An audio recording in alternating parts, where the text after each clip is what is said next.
County head coach Brianna Vollmer, assisted by Heather Wilson and Madison Evans.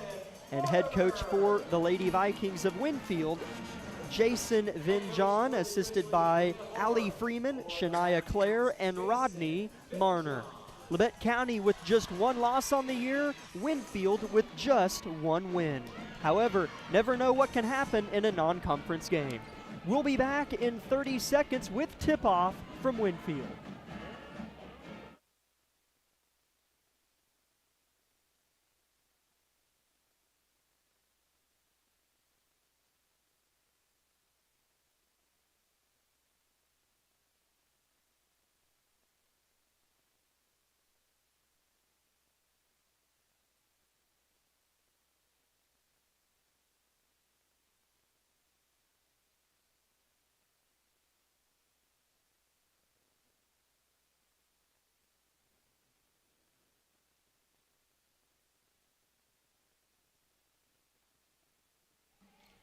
Tip and the tap won by Aubrey Boss for Labette County. Jack Leak and Jack Leak live from Winfield, Kansas. Winfield showing a little bit of zone, something in which Coffeyville had success with on Friday, Dad. Yeah, I see that too. They're kind of doing a 2-3, just shifting, trying to pick up ball. We've got a shot here by O'Brien. As she missed it by just a touch, but Labette County keeps off the board. Bevins, Madison tries to force, has it blocked. Another offensive rebound for Labette County. This is just the first possession of the entire game if you're just joining us. Aubrey Boss left wing, 15 seconds on the shot clock. Good dump to Bevins, missed it. Another board for Amory, stripped, and Winfield has it, but 3 offensive rebounds on that trip. Yeah, I like that. If we can get rebounds and opportunities, we'll be in good shape tonight. So feel like we just missed a short shot, maybe picked up a foul. They just didn't call it. Richard, right wing for the Vikings, holds the ball hip high and deepens it to the corner. Hits a cutting Flayton, faces, has it blocked by Boss, but getting it back is Winfield. An air ball goes right back to the Vikings, and now a pinball is in the air, and Labette County has it.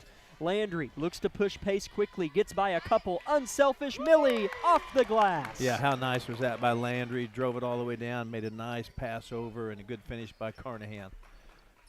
2-0, Labette County strikes first here this evening on the road. A trap in the corner, throwing out of it on the far side is Richard. Now at the top with it is Harris.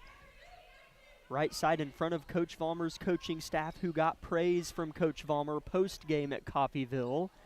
Ball whipped around out of bounds for Winfield, and their second turnover of the game comes on their second possession. Yeah, I like how things are looking so far. Our pressure really seems to be having them on the heels.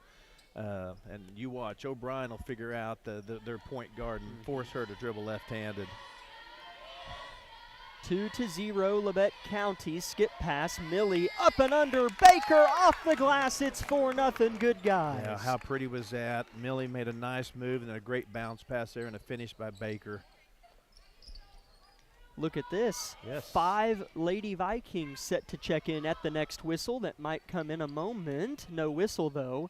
Winfield keeps it, needs a score. Left wing 3 is good from the corner for Tegan Seitzinger, and it's 4-3, yeah. Winfield on the board. Had an open look, open shot, had a pretty shot. Cashed it. And O'Brien throws it out of bounds, be Winfield ball. As Coach Vinjon for Winfield is pretty fired up over here, and you never know, we're not familiar with non-conference opponents, but this is a good one-win team. I mean, obviously they're 10 deep, unless he was just frustrated with the start there. But, I mean, look at how he's pacing the sideline, working them, yelling at them. So that's not necessarily what you would see from a one-win team's head coach, and that's a compliment.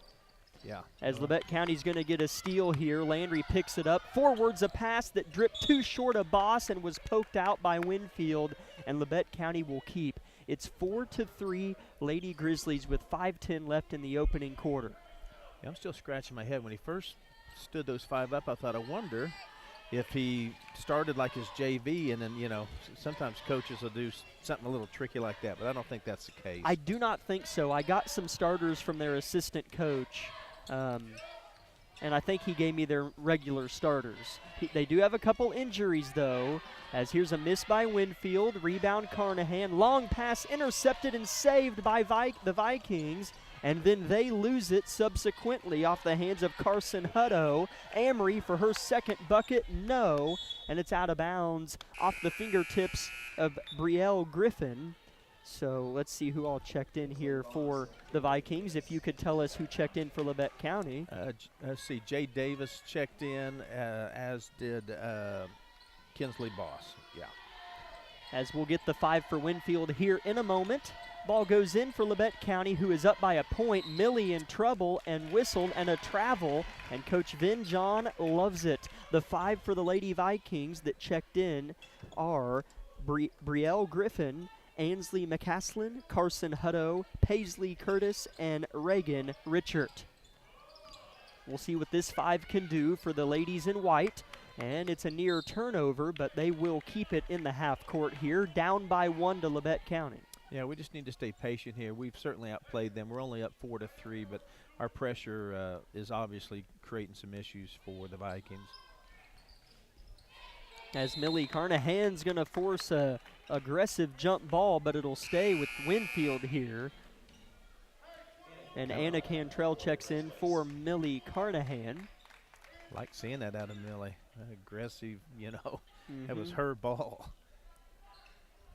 Ripped it away with authority for sure. Winfield for their second 3. It's an air ball deep, and Anna has it poked out of her grasp, and Labette County will have it. You know, one thing we certainly want to work on every game is turnovers. We don't want to just gift them by throwing the ball out of bounds, so hopefully we protect each possession tonight. Landry gets across the Winfield press and finds Davis, who missed the momentous layup. Those are hard to make. She was sprinting and had to shoot it. Yeah, that is so tough. Beautiful pass there. Her body was just flying through the air, and it's just hard to kiss it soft enough off the backboard. Winfield had it poked out by Kinsley Boss. Kinsley and Aubrey just played such good defense against Coffeyville. 4-3. Lady Grizzlies. Landry bats a ball, but it's picked up firmly by Griffin. And a corner 3, a rainbow 3 is going to go down in the right corner for McCaslin. Boy, that ball went high. Yeah, I'm trying to figure out if those two were lucky or if that's just how they play. I don't know. That's kind of what's fun about playing these teams. I have no idea. As Landry O'Brien is fouled well beyond the arc by Paisley Curtis. And here comes another platoon of 5 Lady Vikings. Yeah, this is really interesting, and I'm glad our girls are experiencing this. Just another unique style of the team to play. You know, we're down 6-4 now, and they're subbing in 5 at a time. So we'll see how we deal with this. So the starting 5 of Richard, Flayton, Harris, Seitzinger, and Mortimer are all back in the game. Labette County might turn it over here. They do, as Kinsley Boss dribbled it off her leg. It's one of those things, I mean, an opponent you've never played that only has 1 win, and right now we're like the 3rd team in the sub-state. A 2-hour drive on a cloudy, cold, misty day. Some of those things that just can make for a weird game sometimes, as here is a jump ball that Labette County will have now. Sometimes, I don't know, I'm making more of those variables than I should probably, but some of these games can be interesting. It's quiet in here. It's kind of dark. Yeah, we'll, again, I'm happy for all those things that we're going to face down the road. So let's just keep playing our style of ball, keep getting turnovers, and I think we'll be okay. Carnahan left wing to break the, well, not tie, but give us the lead. And Millie banks in the 3-pointer. It's 7-6 Lady Grizzlies now. Yeah, we'll take that. Millie would smile at you and say, I meant to bank that, but she's a really good shooter, and we needed that. Harris back in the game. Forwards it. Another corner 3 up and short. Might get her own rebound. Oh, bounced off her face. And O'Brien got it for Labette County. Landry loses the handle but maintains. Dump down. Good one. Davis pump fake and miss. And it's tipped out to Richard for Winfield. I tell you, right now we've had 2 or 3 opportunities just slip away from us. So we're up 7-6, but I feel like we're up 10 or 12-6. Winfield's 2 3-pointers Not to say they're uncharacteristic, as I'm sure they're good shooters. Here's another one rejected, and it goes out of bounds by Anna Cantrell. But the way in which Winfield has scored compared to us certainly feels as if we're up a few more points. But Aubrey Boss and Amory Baker check in for Kinsley and Landry, as I think I'm going to like how the game's officiated tonight. I do too, yeah. Yeah, let's let them play. As that might have been a foul. That was a good call, but a foul here on Labette County, and 2 free throws for Layla Harris for Winfield to tie or take the lead here. That's just the first foul on Labette County on, let's see who'd they get there. Millie, as the first free throw is up and in for Harris, and we're tied at 7. And Winfield just has 1 foul as well, as Madison Bevins gets Millie Carnahan. Harris's second is off the mark. Cantrell finds the rebound out of the air. 7-7 is your score. Anna looks for a partner and finds Boss at the top. Throws back to Cantrell. Bevins corner. Rotates it around the blue-colored three-point line. Jaden Davis finds herself beyond the three-point line, and a ball is poked out here by Winfield. Labette County will keep it in a half-court set. And right now, Winfield's doing a pretty nice job of shifting, adjusting to her passes. So continue to stay patient and look for the look inside if it opens up. Jaden Davis, little running floater, misses. A rebound is pinballed around off of Baker's fingers, and Winfield will have it back. Jaden battled an injury around Christmas and missed some games because her touch around the rim has always been something I thought was her strong suit, and it still is, just maybe getting some of that back. Yeah, and some of the shots she's had tonight have been kind of a little bit awkward, a little bit rushed maybe, but yeah, she'll find her rhythm here. Labette County gets an interception. Baker's the beneficiary of a poor Winfield pass. And are they going to give that to us? I thought we just threw it out of bounds. I did too. That's kind of why I dipped my head down. I thought that's what we can't do, so I must have missed a tip. Huh. As Amory Baker got the interception and went to forward the ball, and I thought it just went out of bounds, but must have been tipped by Winfield, as Landry O'Brien is back in the game and dribbling the pumpkin right to left. Aubrey with a spin cycle layup, but missed. Labette County's had a few not go under the hoop, and Winfield's going to get it back. Yeah, again, stay patient, keep doing what you're doing. It's tie game, even though I know it feels like we should be up. Good steal here. Yeah, nice pick by Boss, and then she nearly throws it away, poked out by Griffin. Both teams playing quite similarly here, as Coach Vin John for Winfield takes off his suit jacket, rolls up his sleeves, and he's ready to rock. He's been pretty animated tonight. Labette County throws it away again. A high-low action is off the mark, and I didn't talk about the last time Winfield subbed in another 5, but they did. And here is another 5 back in. They just a little different. We play as many girls as they do, but we just don't sub them in squads of 5 like that. Winfield's got it back, tied at 7, a minute until the end of the first quarter. The Vikings have 2 3-pointers and a free throw. Labette County's got 2 2-pointers and a Millie Carnahan 3. Winfield down to about 15 seconds in the shot clock, still has it. A better possession from Winfield here. Drive and kick, a 3-pointer right corner, up, down, out. Rebound, Kinsley Boss with 33 seconds left, first quarter. Kind of a Captain Obvious comment, but we're going to have to get a hand in every shot. They can shoot. A couple of them can. Landry O'Brien with it on the right side, flips it to Bevins, inside Baker, turns, wants to put one up, swims, fires, and hits. I really like that. She catches it and always looks left, right, pivots. Really well done there by Baker. 9-7, good guys. Winfield throws it away. Labette County with time, 4 seconds, skip past Landry, out of bounds. Oh, man, you could feel an opportunity there, perhaps. Yeah. Now Winfield's got one to tie or take the lead, 4 seconds left, first quarter. Yeah, that would have been a big deal. Ball goes in, down to 2 seconds. Well defended, and they don't get the shot off in time. At the end of 1, it's Labette County 9, Winfield 7. Millie Carnahan had 5, and Amory Baker had the other 4 in that first period from Winfield.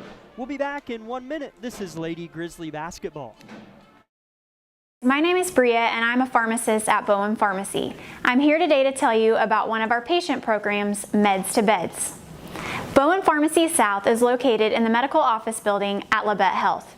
Our staff works closely with the doctors, nurses, and social care workers to ensure that your transition out of the hospital is an easier and more convenient experience for you and your loved ones.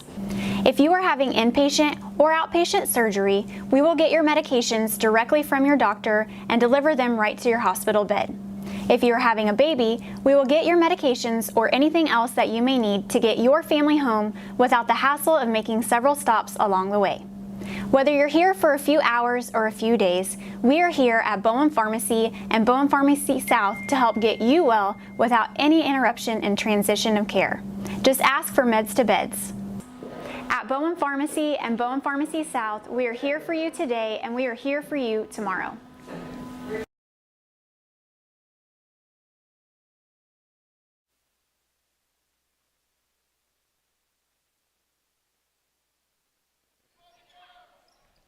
Welcome back, Grizzly fans. Jack Leak alongside my father, Jack Leak, and Lucas Hayward on the KLKC Sports YouTube live stream. We're live from Winfield, Kansas, where fresh into the second quarter, Millie Carnahan just picked up her second personal foul. Winfield has it poked at and turned over. Labette County's gotten their fair share of steals, but not a lot of capitalizations. Landry looks to do so and misses. And the Vikings, in the hands of Richard, have a rebound. And what just happened there? Did they turn it over as well? Yeah, I think we hit it, and it must have went off their hand or foot or something. So, yeah, we're obviously the better team here, and we're letting them hang around a little bit. But we're just a couple of possessions away from kind of getting that momentum, you know, that we so much like to play with. This is a pretty good one-win team. I mean, if I had to guess, I'd say that they're maybe 500 on the season, a little under maybe. They're well coached, disciplined, have good players. Here's a foul in the half court on Winfield as Landry found herself with it. That ties us up at one team foul apiece here with 7:20 left in the second quarter. That's the first foul on Addison Flayton.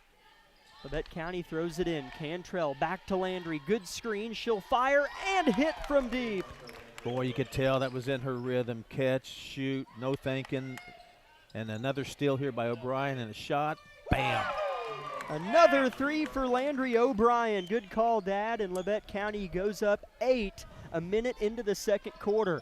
Yeah, just like that. Now you can just see the bounce in our step on this press. See how Winfield responds here. Winfield has rotated 5 girls at a time quite a bit throughout the first half, and a jump ball called. Anna Cantrell's been pretty dialed in defensively tonight. Nice job from Anna there, forcing the jump. Yeah, she continues every game to play looser, more aggressive. Really liking how she's just continues to improve this whole year. As they're going to change who has possession of the ball. They said it was Winfield, and now the ref came over and made an adjustment, and it is Labette County ball, as I think at the end of each quarter, once the ball is inbounded, it should change. Yes. I think they forgot to change it when we started the second quarter. As Coach Vin John looked at the scoreboard and grimaced, and he'll do it again as Kinsley Boss makes one from the free throw line.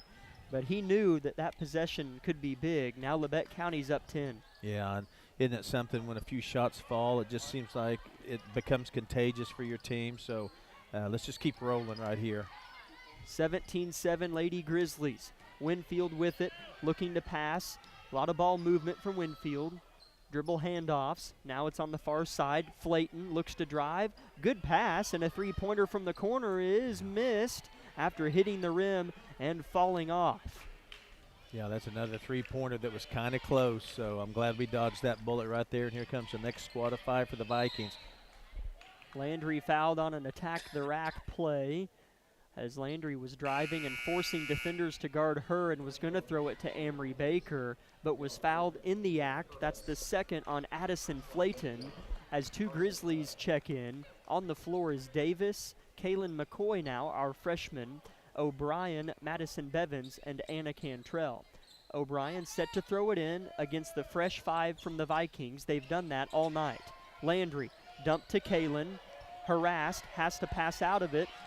Looking, finds Landry 4 feet from the rim, missed it. Ball tipped in the air, out of bounds. Is it saved? It is. Landry's going to try to go up, and a foul on the floor on Winfield, if I'm not mistaken, as that's going to go on number 30. I think he said. Yes. Just great effort there by several Grizzlies, but boy, Landry was everywhere on that possession. That's on number 30, Ashlyn Vinjon. Davis is going to turn and fire one up that misses, wasn't tipped, and it will go to Winfield. 17-7 Grizzlies, 5:30 left in the first half. You know, as strong as Jaden is, she was fading away a little bit there. I'd like to see her just take that and lean into the bucket and just go up strong. Near travel from Winfield. They've got to get across half court, and they do. Oh, boy. As another jump ball here is going to stay with Winfield. As I'm catching on here, there's a few players for Winfield that were not previously a part of that rotation.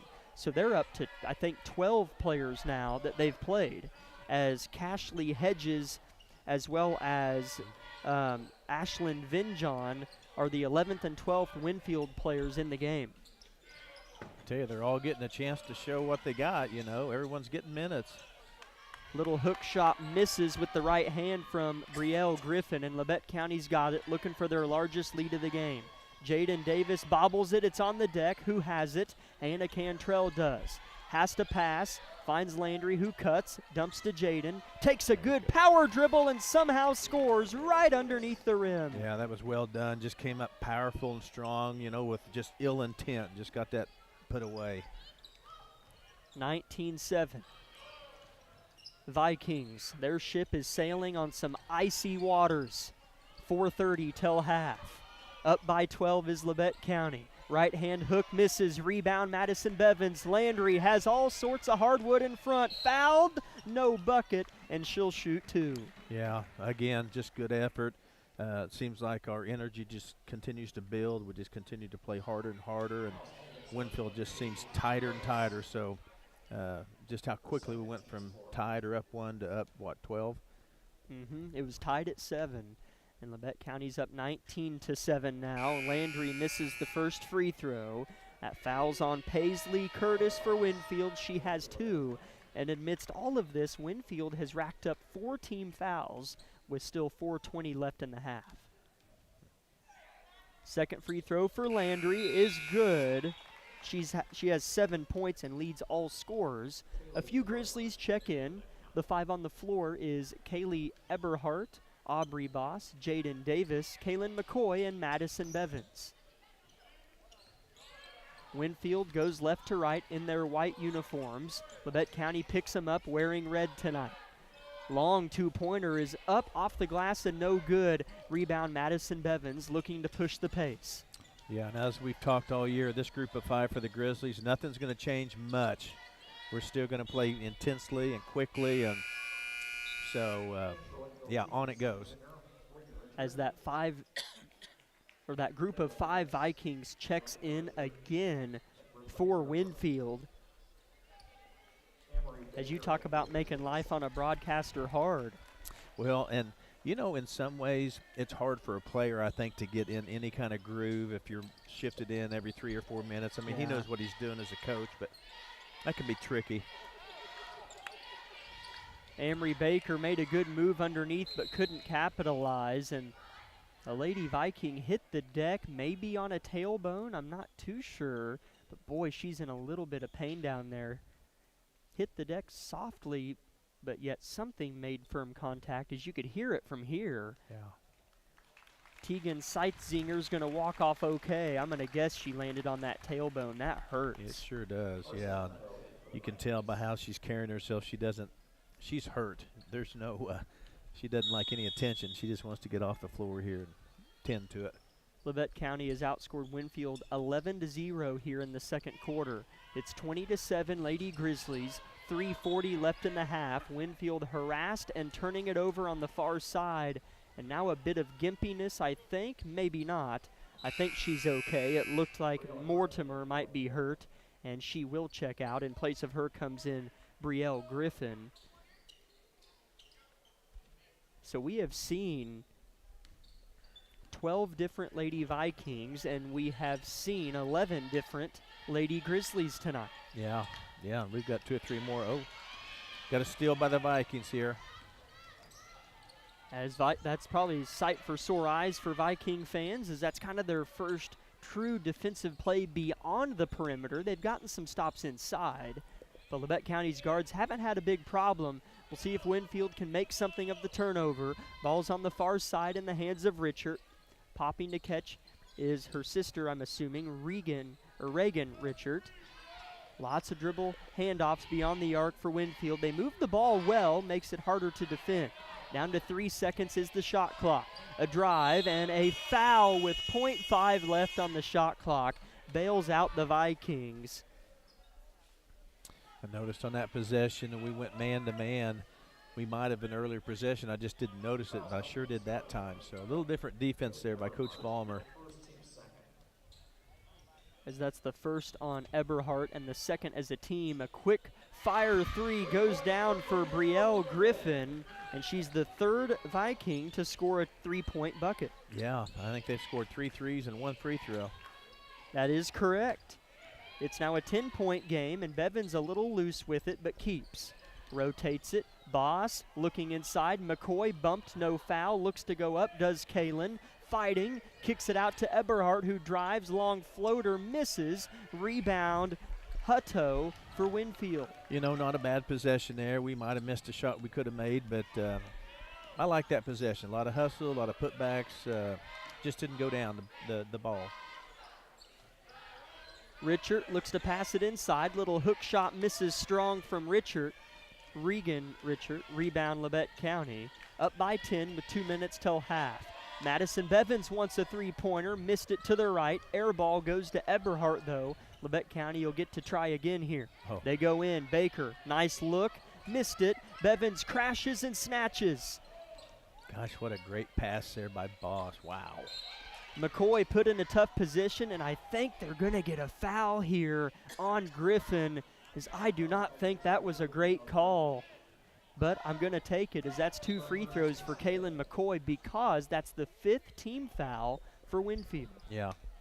And it's always a great call on the other team, actually. Yeah. Yeah. Man, she, made a good play on the ball there. Yeah.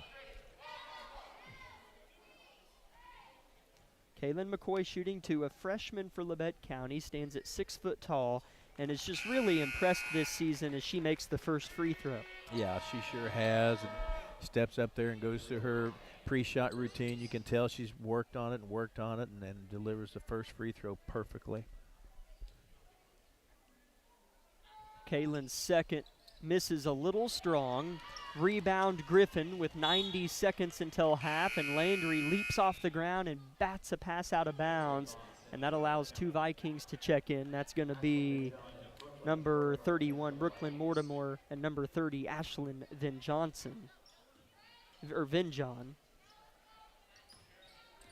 21-20. Labette County's scoring has slowed down a little after that run, but Cantrell gets an intercepted pass here. Labette County could score a few more before half and be back to maybe where they should be. Kinsley Boss wants to drive. Awkward shot goes off the glass. Put herself in a tough spot there. Winfield has it. Yeah, we might have rushed that possession. That really wasn't a real good shot. So let's defend here and give ourselves another opportunity to run our offense a little bit. As you're right, Landry is forcing Richard to go left, and she hates it. Right wing 3 is up and good for Brielle Griffin. Okay, note to self, they can shoot. We're going to have to get a hand in all those shooters. We might have to play man-to-man all night. 50 seconds until half. Labette County up by 8. Boss near travel. Looked like it from here. Here's Kinsley, her sister, off the glass, and we needed it. Boy, she has not missed a beat. Got her first minutes of the year on Friday after a torn ACL in the spring, and she's looked crisp. Yeah, and that was big, actually. Here comes another 3-pointer. Missing. Offensive rebound and put back, rattles out. Labette County can hold for the last shot, up by 10. 20 ticks left till half. We'll see what Coach Vollmer elects to do with this. Aubrey, free throw line, is going to shoot it and miss it, and Cantrell tries to save but can't in time. I mean, you might as well hold for one shot there. I mean, and Coach Vollmer was hollering something. That might have been what she was trying to get signaled in. But, yeah, to give them the ball back with 11 seconds and an opportunity to score. So let's just get a steal here. Vikings inbound it, and the clock drips under 8 seconds. Long quarterback pass lands in the hands of her teammate. Here's a pass tipped. Landry has it. 1 second on the clock. Half-court heave. Off the mark. At halftime, Labette County 23, Winfield 13. Kind of ebbs and flows for both squads in that first half, but Labette County won it by 10 in the first 2 quarters. Let's step aside for a 3-minute break, and we'll come back with the Eye Care Associates of Parsons halftime show.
Welcome in, Grizzly fans. This is the Eye Care Associates of Parsons halftime show, brought to you by Doctors Newland, Gilmore, and Ray.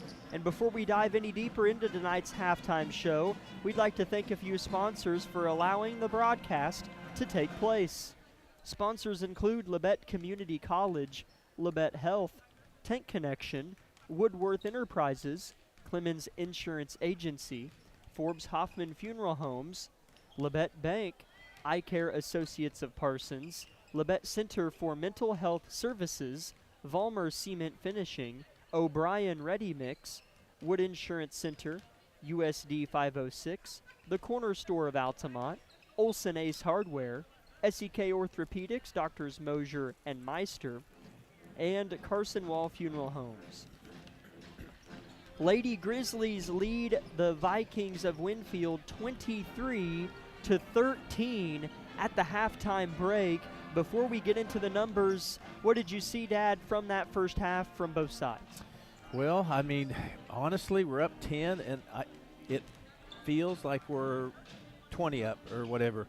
I never really felt their pressure and defense was never really a problem at all for us. I felt like our pressure was for them. I feel like we missed a lot of shots, which sounds like an excuse, but we had them. And they would kind of plod along, and then bam, hit a three.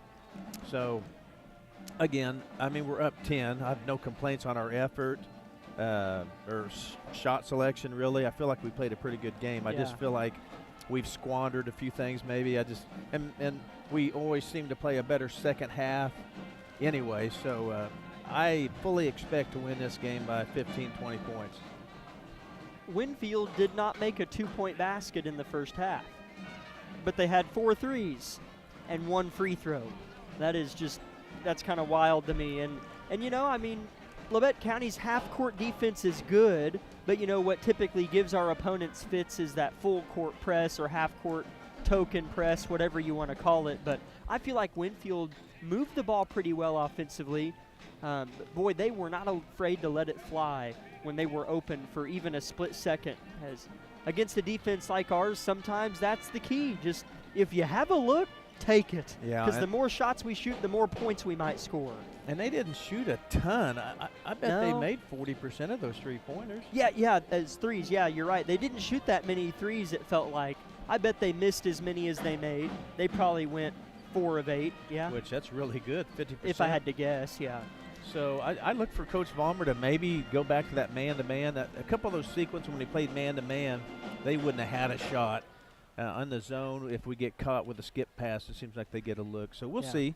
Coach Vollmer certainly saw the game, you know, through better eyes than mine, and she'll make whatever adjustments are best. So, halftime scoring statistics, again brought to you by Eye Care Associates of Parsons, Doctors Newland, Gilmore, and Ray. Landry O'Brien led all scorers with 7 points. Millie Carnahan had 5 points as her and Amory Baker had all 9 of our first quarter points, and Millie's 5 came early. So Millie had 5. Kinsley Boss and Amory Baker each had 4. Jaden Davis had 2, and Kaylin McCoy had 1. For Winfield, Brielle Griffin had 6, 2 3-pointers late in that second quarter when they needed it, and she was the only Viking to score in the second quarter. Also, though, scoring for Winfield was Seitzinger and McCaslin with 3 and Harris with 1. At the end of the first quarter, it was Labette County 9, Winfield 7. And then Labette County kind of busted it open a little bit and scored the second quarter's first 11 points before Winfield hit a couple threes. And Labette County clipped Winfield 14-6 in the second quarter in total, giving us our 23-13 halftime score. Just over 2 minutes until the start of the second half. This has been the Eye Care Associates of Parsons halftime show. We will return in 2 minutes with the second half on KLKC.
23-13 is your halftime score. Labette County in front of Winfield in our women's contest. And if you're new to how this might work, stay tuned for the boys game following tonight's ladies contest. Labette County gets the ball to start the third quarter. Good set play, gives Landry a shot underneath and can't quite finish. And how many tries is she going to get? But she'll get it to go on attempt number 9, was it? Yeah, and that's how you do it. When you're in there, you got position, you just go, go, go, go. And sooner or later, you'll make it or get fouled almost always. She shot 3 or 4 layups, and they all went right back to her. But Winfield in transition, Flayton scores her first bucket. Yeah, that was a nice play by Winfield right there, actually. So Landry, an unselfish pass to Bevins, goes out of bounds off Maddie's leg or something, and Winfield gets it back quickly. That's a good pass. Sometimes those little bounce passes down there can catch you off guard and be hard to gather. 25-15 Labette County with 7:10 left in the third quarter. Vikings looking to get to single digits and miss a runner off the hands of their big, and Labette County has it. Yeah, that was a good stop there. Let's get a little, O'Brien for a deep 3. Misses it short, and Winfield takes it, as that's what she's going to get out of a zone. She can shoot those whenever she wants. A 3 for Winfield, misses off the heel. Rebound Madison Bevins, forwards it to Millie. It's 2 on 3, her and Boss. Layup is blocked, lands out of bounds, and Labette County will keep it though. Yeah, Winfield got back and defended that fast break. We probably should have pulled that back out and went ahead and set things up, but Millie saw a seam and went for it.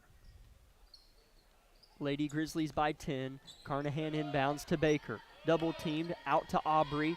Boss makes a floater drop off the rim barely, and a foul on number 31 for Winfield, Mortimer, and it'll be 2 free throws for Aubrey Boss. That's Mortimer's first foul and the first foul of the third quarter.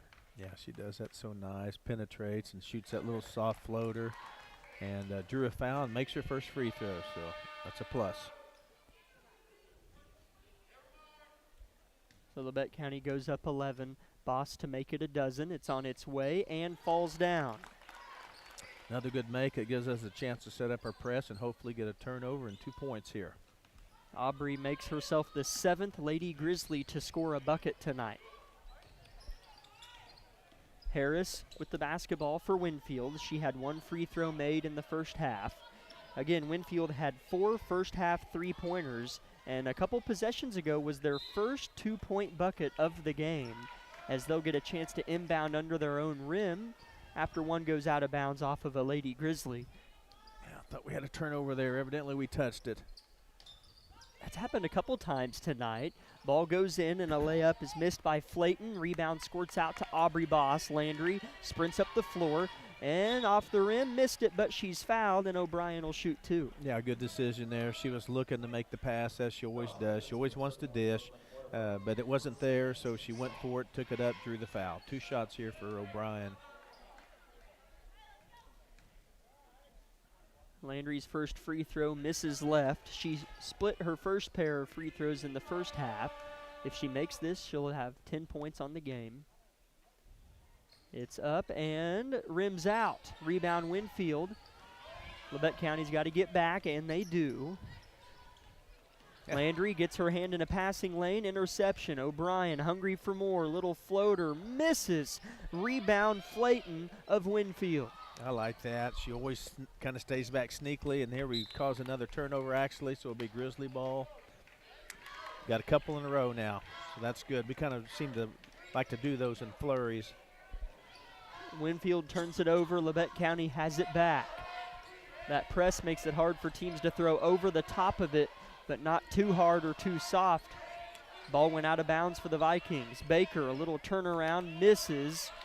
Rebound Winfield as well. So a hot start, 2 buckets from each team in the third quarter, and now it's come to a halt.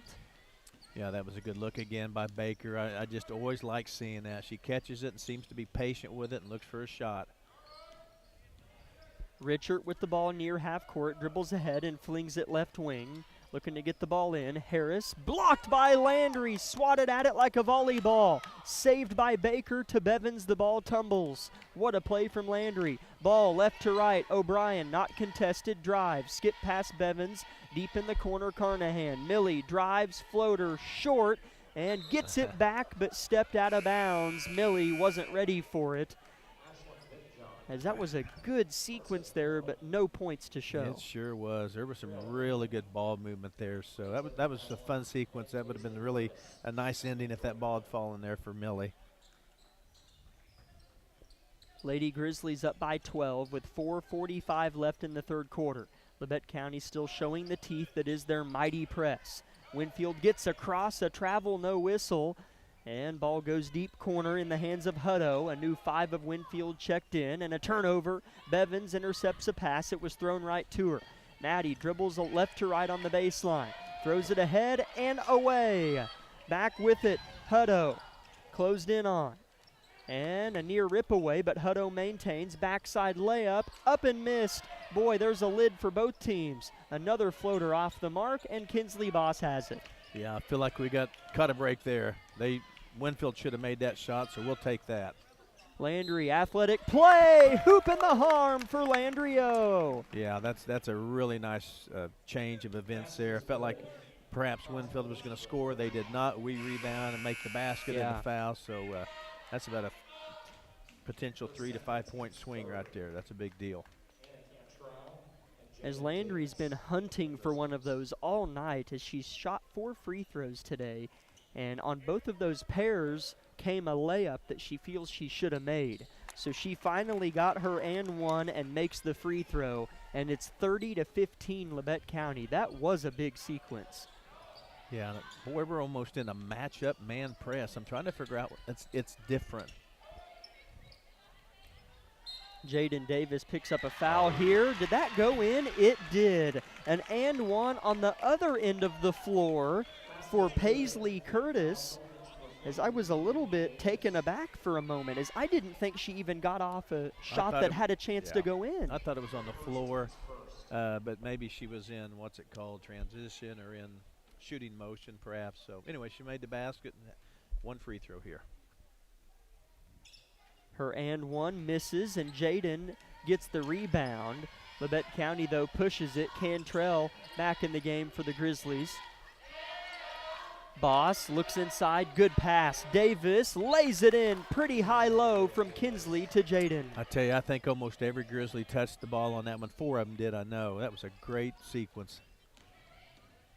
Winfield beats us back. A layup on their end goes down, and a fist pump follows from Ansley McCaslin. Yeah, that's a missed assignment. Someone simply didn't get back on the backside, and that's an easy lay-in. We don't do that very often. We're pretty sound with our press. Foul here on Ansley McCaslin, as Amanda, you'll probably know more than me because I get lost in the broadcast, but Amanda is our board op tonight. I don't think we've taken a break other than the end of each first and second quarter and halftime. I don't think either coach has called the timeout tonight. Oh, I'm almost positive. That's pretty good of you to notice. I hadn't picked up on that. This game has zipped by, not a lot of breaks at all. Set play off the inbound. Landry bottoms out a 3 again, her 3rd of the game. Boy, that looked good when it left her hand. We're at the right angle to see the ball in the hoop at the same time. You could just tell that ball was going in. It was a great shot. Jonathan, as Jonathan Dusher's sitting in on another broadcast tonight, do you remember when I said that broadcasters' words have power? What did I just say a second ago? That no timeout had been called? What just happened? Winfield just called a timeout. We'll be back in 30 seconds from Winfield. V93.5 is your home for the best variety of the 80s, 90s, and today. Get your day started with the Anna and Raven Morning Show. You're the judge during couples court. Couples share their disagreement, and then you decide who's right. Think you know pop culture trivia? It could pay off, and you score the cash jackpot when you play Can't Beat Raven. Krause in the House gets you home every weekday afternoon starting at 2. Stream us anytime, anywhere at KLKC.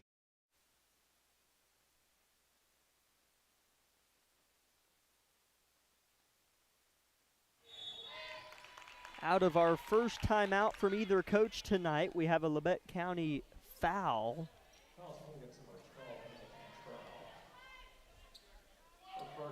That's on Anna Cantrell, her first and the team's second of the third period.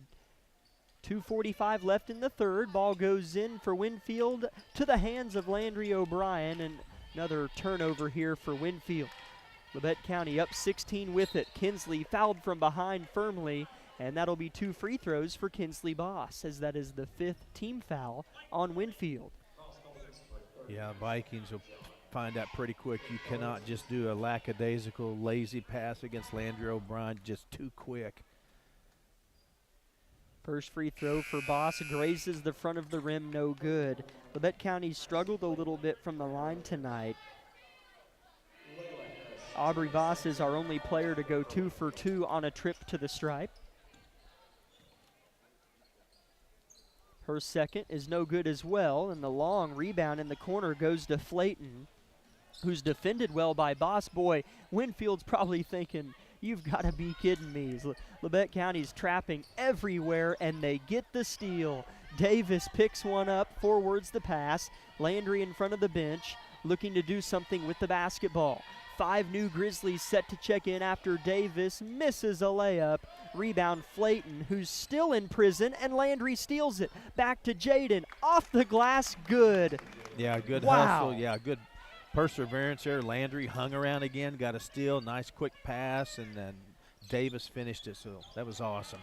Jaden Davis with another well-read pass and scores it left to right. Jaden Davis on a 4-0 run. Gosh. And Labette County leads by 20. Timeout Winfield again. Gosh, what didn't Jaden do on those 2 possessions? Wow, that's fun. A steal, 4 points, rebounds, all sorts of things for Jaden Davis. We'll keep it here, and again, thanks some sponsors for allowing our broadcast to take place. That includes Labette Community College, Forbes Hoffman Funeral Homes, Clemens Insurance Agency, Labette Bank, Commercial Bank, Eye Care Associates of Parsons, Doctors Newland, Gilmore, and Ray, Vollmer Cement Finishing, O'Brien Ready Mix, the Corner Store of Altamont, SEK Orthopedics, and Carson Wall Funeral Homes. Labette County 39, Winfield 19. It was 9-7 at the end of the first quarter, and Labette County has really put their foot down of late. Yeah, this is where this game belongs. Yeah. You know, we kept waiting on it to break open, and like we've stated so many times, once we get kind of going in our flurry, we just kind of really play our style and give teams problems. Another turnover for Winfield here. 5 new Grizzlies on the floor. Bevins, McCoy, Carnahan, Baker, and Keeley Good. Labette County another steal with it. Up by 20 is Labette County. This team's 11-1 and fighting for the 1 seed in the sub-state bracket. Good misses a jumper, rebounded by Richard. Right to left goes the Lady Vikings. She'll settle in the corner. Is double teamed but passes out of it. Right wing goes Flayton, finds Harris. Coming to catch is Mortimer. She'll look to drive, no lane, throws back Harris, dribbles off her foot, ball on the deck. McCoy dives for it, hit hard. Kaylin gets to her feet as Millie rips left to right. Bevins on the feed, scores! Really nice effort all around. Yeah, lots to credit there. Millie had a beautiful pass, a steal. Kaylin McCoy hustle. Here we go, another steal by Bevins. And then Millie's fouled after she caught it by the rim. So yeah, Labette County really busting this one open here in the third quarter. Dominant in this 8 minutes of play. Well, in the conversation we've had all year, Coach Ballmer continues to rotate more bodies in, but very little changes. I mean, man. if it appears like Sometimes improvement, like it's sometimes. Yeah, well, which just- means that they're all about the same. yeah, they're just so close, and they all bring something different to the floor. And I know that no opponent thinks we're running up the score ever, but every group we pull out there plays hard, plays fast, plays to score. So, yeah, this group will just keep it up the entire fourth quarter. Millie splits the pair of free throws to make it 42-19. 46 seconds left in the third quarter. Winfield throws the ball into Griffin. She'll ride the baseline, hurl one that's going to have to be picked up, and it's tracked down by McCaslin before it could go out of bounds. 36 seconds left in the third. Dribble handoffs beyond the arc taking place. Winfield had 4 first-half threes and has not hit one here in the third quarter. I don't know if they've gotten a good look from deep yet, as Carnahan pokes one out of play. Yeah, and the more we play that man, and I think Coach Vollmer's taking this as an opportunity to work on that, so looking good. Winfield wants a timeout before the end of the third. We'll go ahead and take it. 30 seconds on KLKC. Hi, I'm Shelby, one of the pharmacists at Bowen Pharmacy. Not only do we keep you up to date on your COVID and flu vaccines, but we also offer pneumonia, shingles, hepatitis, meningitis, tetanus, and whooping cough vaccines. Based on the latest CDC guidelines, we can recommend the vaccines to keep you and your family healthy. Thank you for always choosing Bowen Pharmacy. We're here today and we'll be here tomorrow.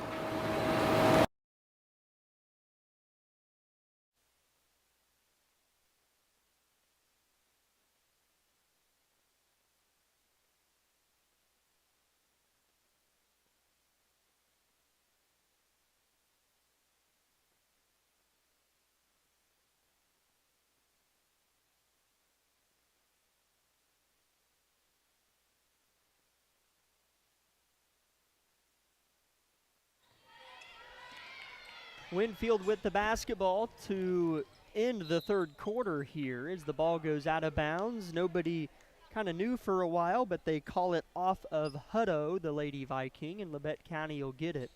So it's 42-19 Lady Grizzlies with 14.7 left in the third period. Ball is thrown in for Labette County. Good. Finds Bevins. Back to Keeley. The ball goes. 6 seconds now.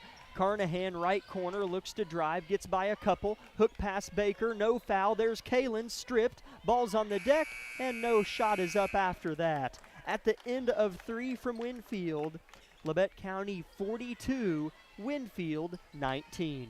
Back in 1 minute on KLKC. My name is Bria and I'm a pharmacist at Bowen Pharmacy. I'm here today to tell you about one of our patient programs, Meds to Beds. Bowen Pharmacy South is located in the medical office building at Labette Health. Our staff works closely with the doctors, nurses, and social care workers to ensure that your transition out of the hospital is an easier and more convenient experience for you and your loved ones. If you are having inpatient or outpatient surgery, we will get your medications directly from your doctor and deliver them right to your hospital bed. If you are having a baby, we will get your medications or anything else that you may need to get your family home without the hassle of making several stops along the way. Whether you're here for a few hours or a few days, we are here at Bowen Pharmacy and Bowen Pharmacy South to help get you well without any interruption in transition of care. Just ask for Meds to Beds. At Bowen Pharmacy and Bowen Pharmacy South, we are here for you today and we are here for you tomorrow.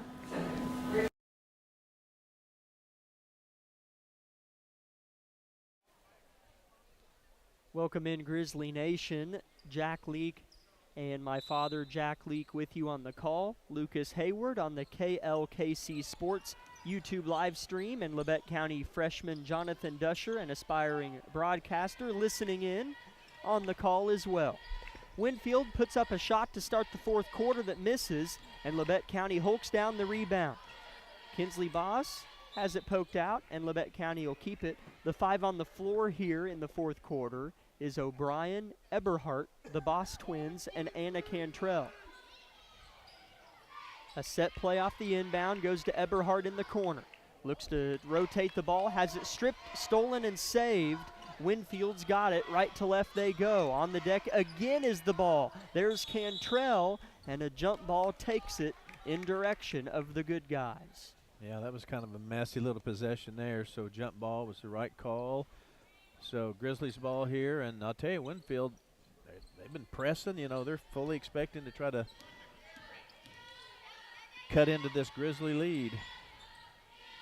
As here's a travel on Aubrey Boss. I heard a Winfield fan, I think behind me, want a carry on Anna Cantrell as when the other team's wanting to carry, that probably means you're up by quite a bit. So I'll take that as a compliment from Pops behind us. Yeah, yeah.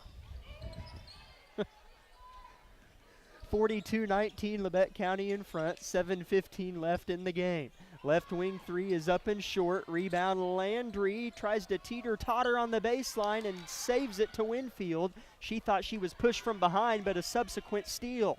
Kaylee Eberhardt to the cup, scores it. Wow, Yeah. Pressured from behind. How nice was that? Kaylee saw an opportunity and went hard and fast up there and then laid it in. That was a really nice shot there by Eberhardt. 44-19, Labette County cruising, outscored Winfield 19-6 in the third quarter. A three-point shot up and missed from McCaslin. Labette County with the basketball off the rebound. I'm a little surprised that three didn't go in. They've been making most of those they get open looks at. Cantrell on the right, good post from Kinsley and she'll get it. Then she's forced after good defense from the Vikes underneath. Cantrell spins and finds O'Brien. Hook pass to Kinsley again. She'll try and is fouled. Yeah. And Kinsley will shoot two and pop to her feet after hitting the deck as her and Vinjon are banging around down there. Good matchup underneath. Yes, they are. I was watching that too. That Vinjon's really getting physical down there. Then on the drive by Kinsley. So well, I look behind me. There's no Winfield fans, so I'd like to retract my previous statement. That's on me. But it was funny. It was funny when I said it. I didn't have to correct myself, but you raised an honest son, evidently. That's a compliment, yeah. I look, too, and there's no Pops back there. They're all in their 20s and 30s. Labette County back with the basketball in the half court, and another ball poked out by Winfield.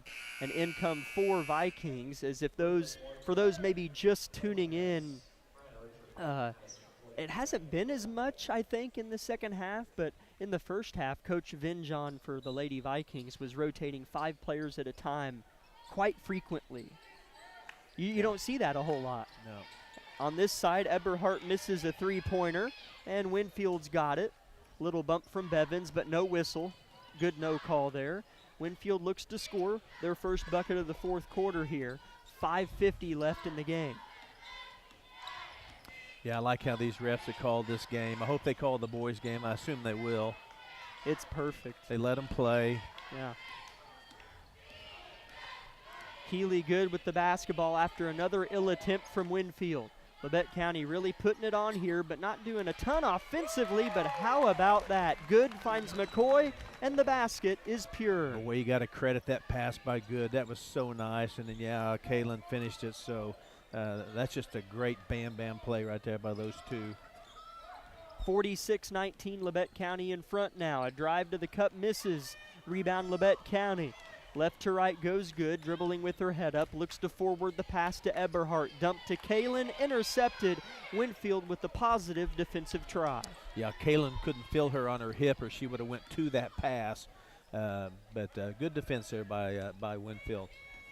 Harris on the drive, hits the deck, and a foul whistled in on Labette County's Madison Bevins or Anna Cantrell. I'm not sure. I think he got Cantrell. He did. Amory Baker checks in for Madison Bevins, who gets a high five from her head coach.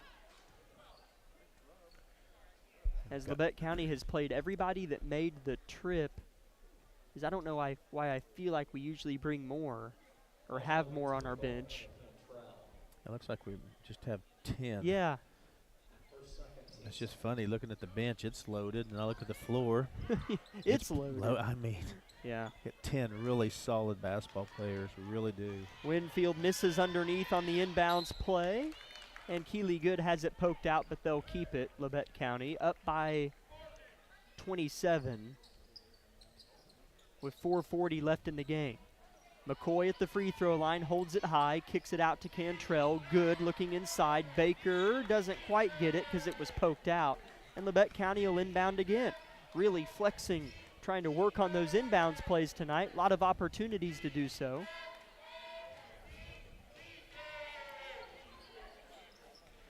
Cantrell throws it into Eberhardt on the opposite corner, and it's thrown away and intercepted by Mortimer. Right to left, Winfield thirsty for a bucket, and they don't quite get it. Mortimer gets it off the miss, though. Harris One more pass to Flayton. Yeah. And an offensive foul called on Mortimer. Going the other way, I was looking at the numbers and names. What did you see on that play? Oh, Yeah. it's not on Mortimer. It's on Flayton. Right, that's a good call. I mean, you can't not call that. I mean, Kaylee got. Did she push off? Oh, boy. Shoved back and then the arm extended. That's just easy for the official to see that. Kaylin catches it at the free throw line, dribbles once and has it poked away from behind, and Winfield's going to get the jump ball arrow. Is that something that, 6-year seniors in college make that mistake? But I think she'll learn a little bit to be more aware before putting the ball on the deck, because there's going to be a guard behind her most of the time to pick that dribble off. But yeah. Oh, yeah. She'll learn some of those little things. Absolutely. And these minutes playing out here are just invaluable for these kids to have that stuff happen here. Labette County, comfortable lead with under 4 minutes to play in Winfield. Labette County's going to go to 12-1 on the year. Keeley Good's going to get a reach-around foul here, and that'll stop the clock. Labette County's going to move to 12-1 and solidify themselves still up there, tied for first place, but not in first place in the sub-state standings, as that 1 seed is certainly attainable for Labette County.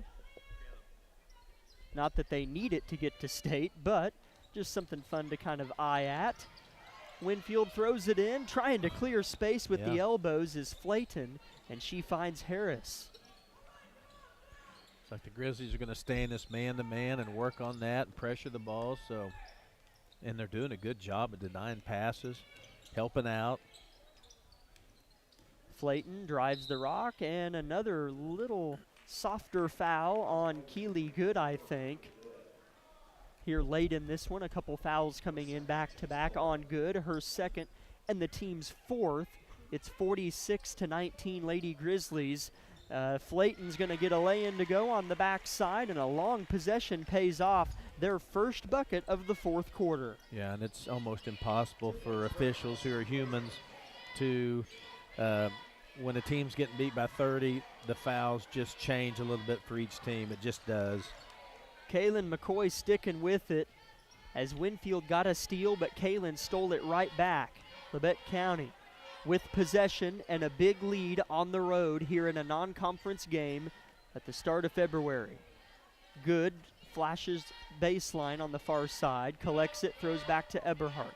Back to Keeley. She'll drive in between the legs, I think on accident, of Flayton, and turns it over. And here comes Harris right to left. Winfield trying to go on a little run here late. Yeah, and Labette County continues to stay in that man. There was a little pick and roll action so that we did not switch on, so we got lucky they didn't make that layup. Coach Vollmer calls a timeout as Labette County got the ball across half court. With 2:11 left in the game, it's Labette County 46, Winfield 21. We'll be back in 30 seconds. This is Lady Grizzly basketball on KLKC.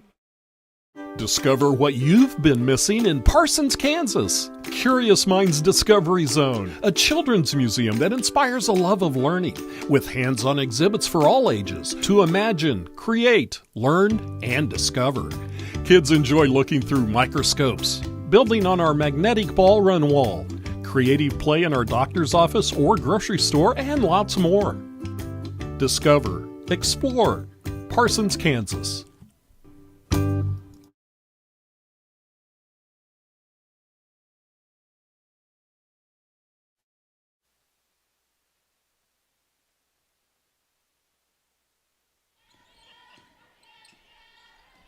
Labette County with the basketball out of the Coach Vollmer timeout, and a turnover from our Grizzlies here. The 5 on the court are Good, McCoy, Carnahan, Davis, and Eberhardt, and Winfield in turn throws it away themselves. Yeah, another good possession, I felt like, for our man-to-man. We don't play that just a ton, so this is really good to see us working on this here tonight. Carnahan rides the navy blue baseline, gets in the half court, finds Kaylin, loses it off her legs, and Winfield has it. Turnovers have picked up quite a bit for this squad on the floor for Labette County towards the end of the game. But like you keep saying, it's good for them to experience this and get some live reps. Yeah. Good drive to the rim, and the left-hand layup misses for Hutto, and Labette County's dodged some bullets as well. Millie in trouble, finds Good up ahead, who settles with the basketball, needs to clear space herself. Long pass to Eberhardt, off the glass, miss, tipped twice, 3 times, and finds Winfield. Now they move to the cup. Curtis, kick out 3 for Griffin, missed it, would have been her 3rd of the game, but they get it off the offensive kick.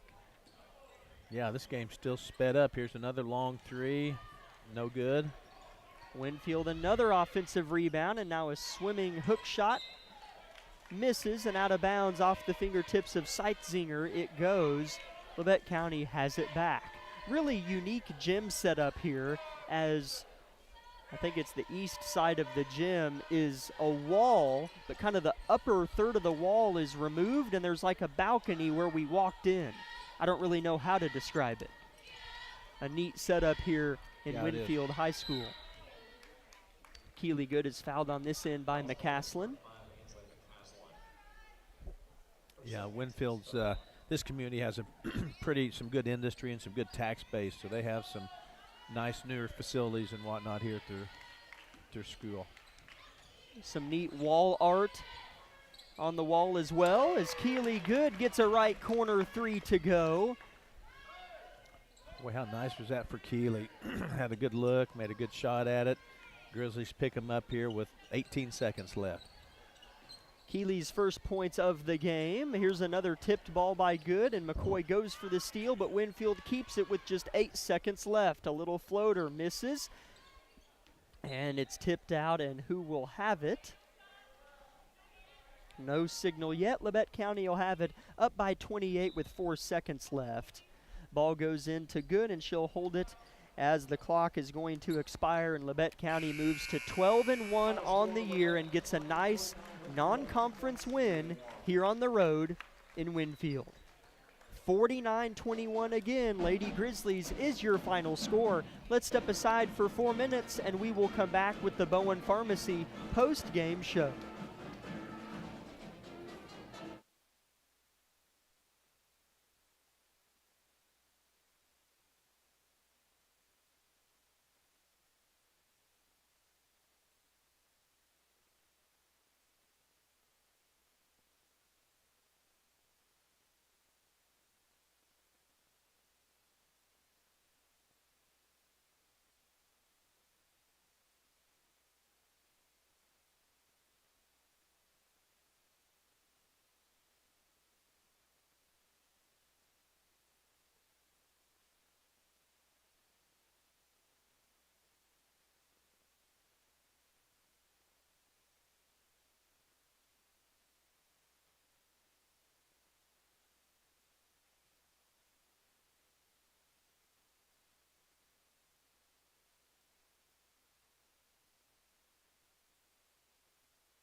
Welcome in, Grizzly fans, to the Bowen Pharmacy post-game show of Labette County Lady Grizzly basketball. Jack Leak and my father, Jack Leak, with you on the call, and Lucas Hayward manning the ship on the KLKC Sports YouTube live stream. A good boys game on tap here in about 16, 17 minutes, so stay tuned for that. But meanwhile, we have some things to chat about that Labette County Lady Grizzlies 49-21 victory over still just a one-win Winfield ladies team. But to be honest, I don't feel like they looked like a 1-10 team to me. That was a decent Winfield team. Yeah, I agree. They they can shoot. They knew where to set up, how to defend. So yeah, I agree with you. They're probably in a pretty good little league over here this direction. Yeah. We needed that. We've been in a couple of brawls the last few games, so and responded. So it was good for us to play tonight. We stayed patient early when this team, who really I didn't feel like ever was up to our standard, hate to say it that way, but was hanging around. Sometimes that can start to wear on a team and get frustrated. I never saw that. So I thought we played a good game. I really did.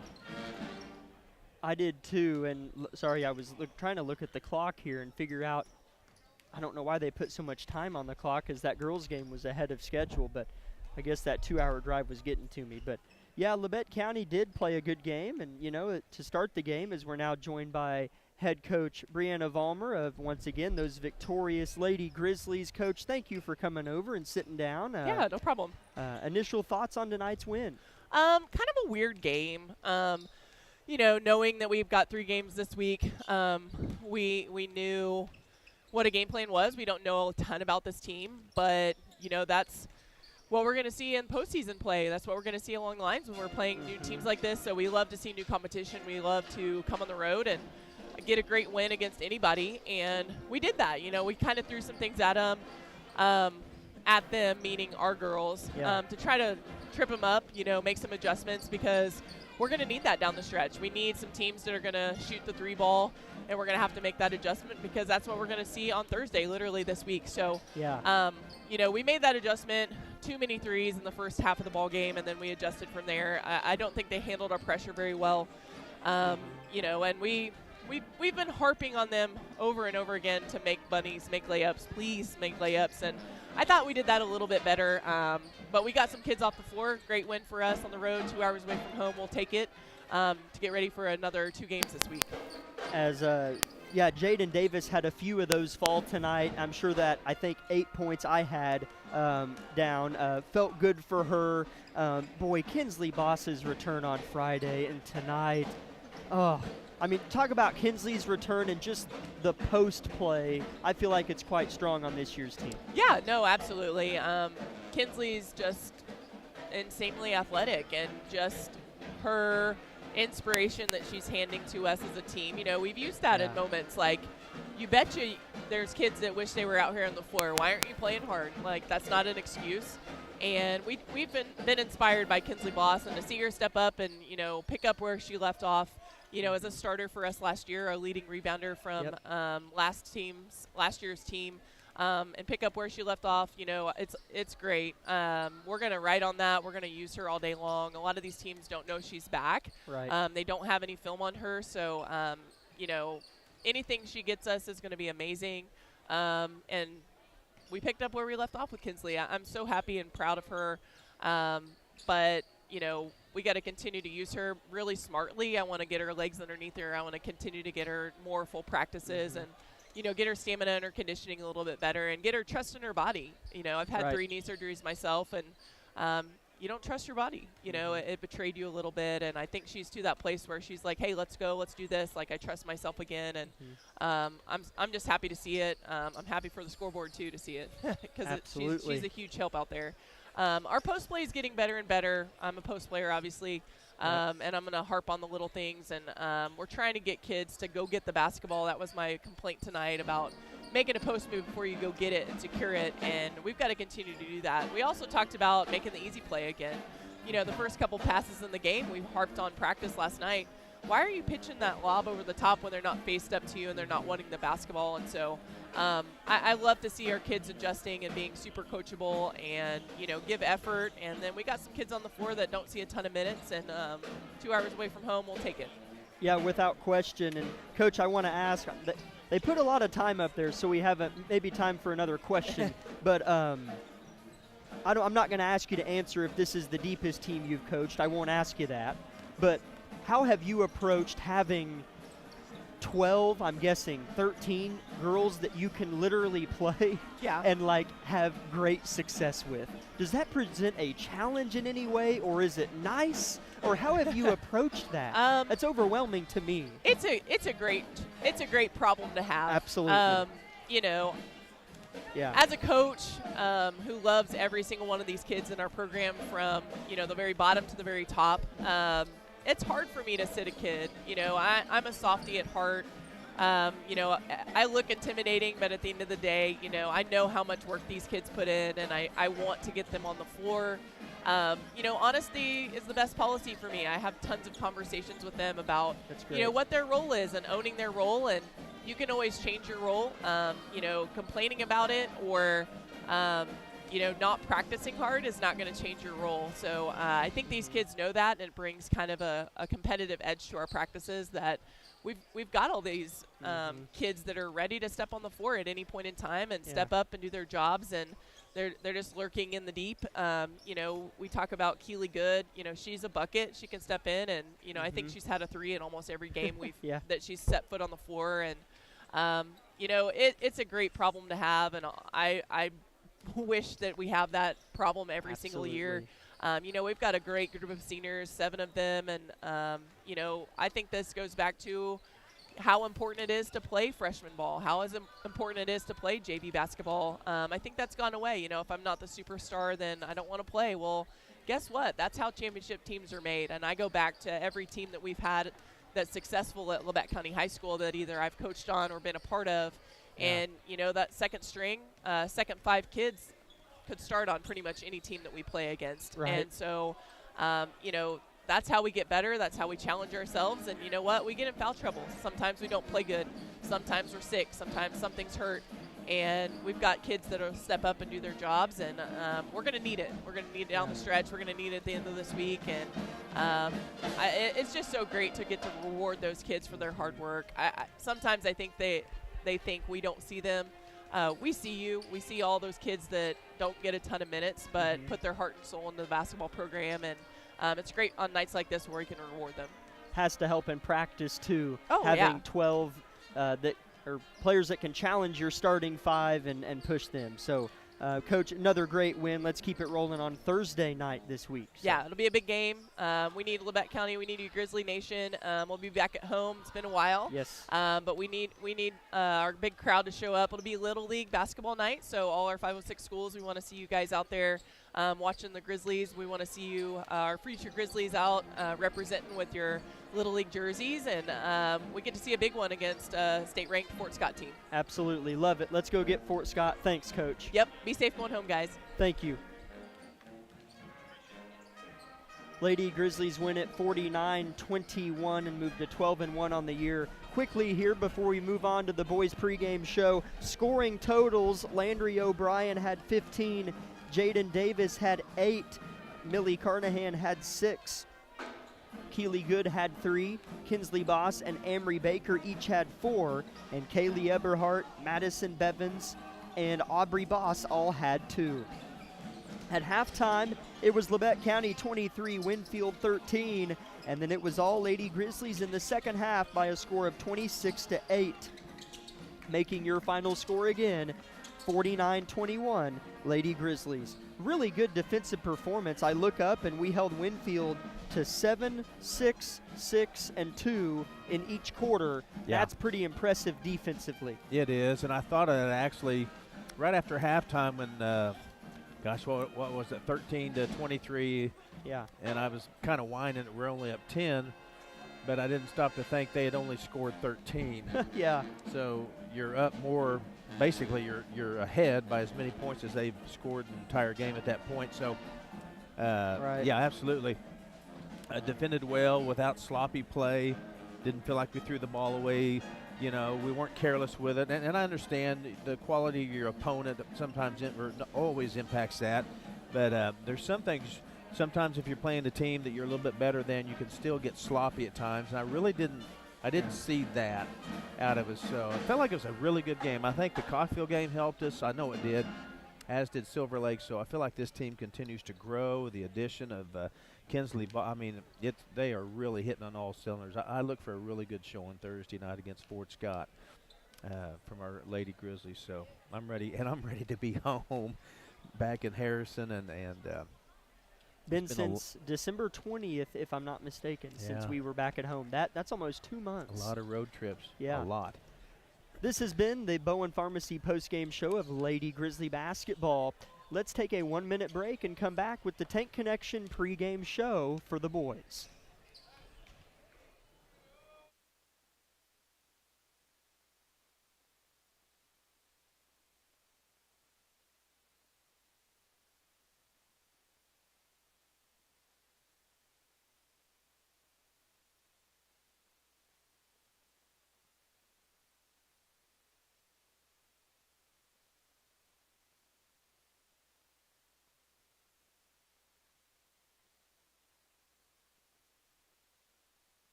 Welcome in, Grizzly Nation. We're broadcasting live from Winfield, Kansas, here inside the gymnasium, home of the Vikings on the high school's campus.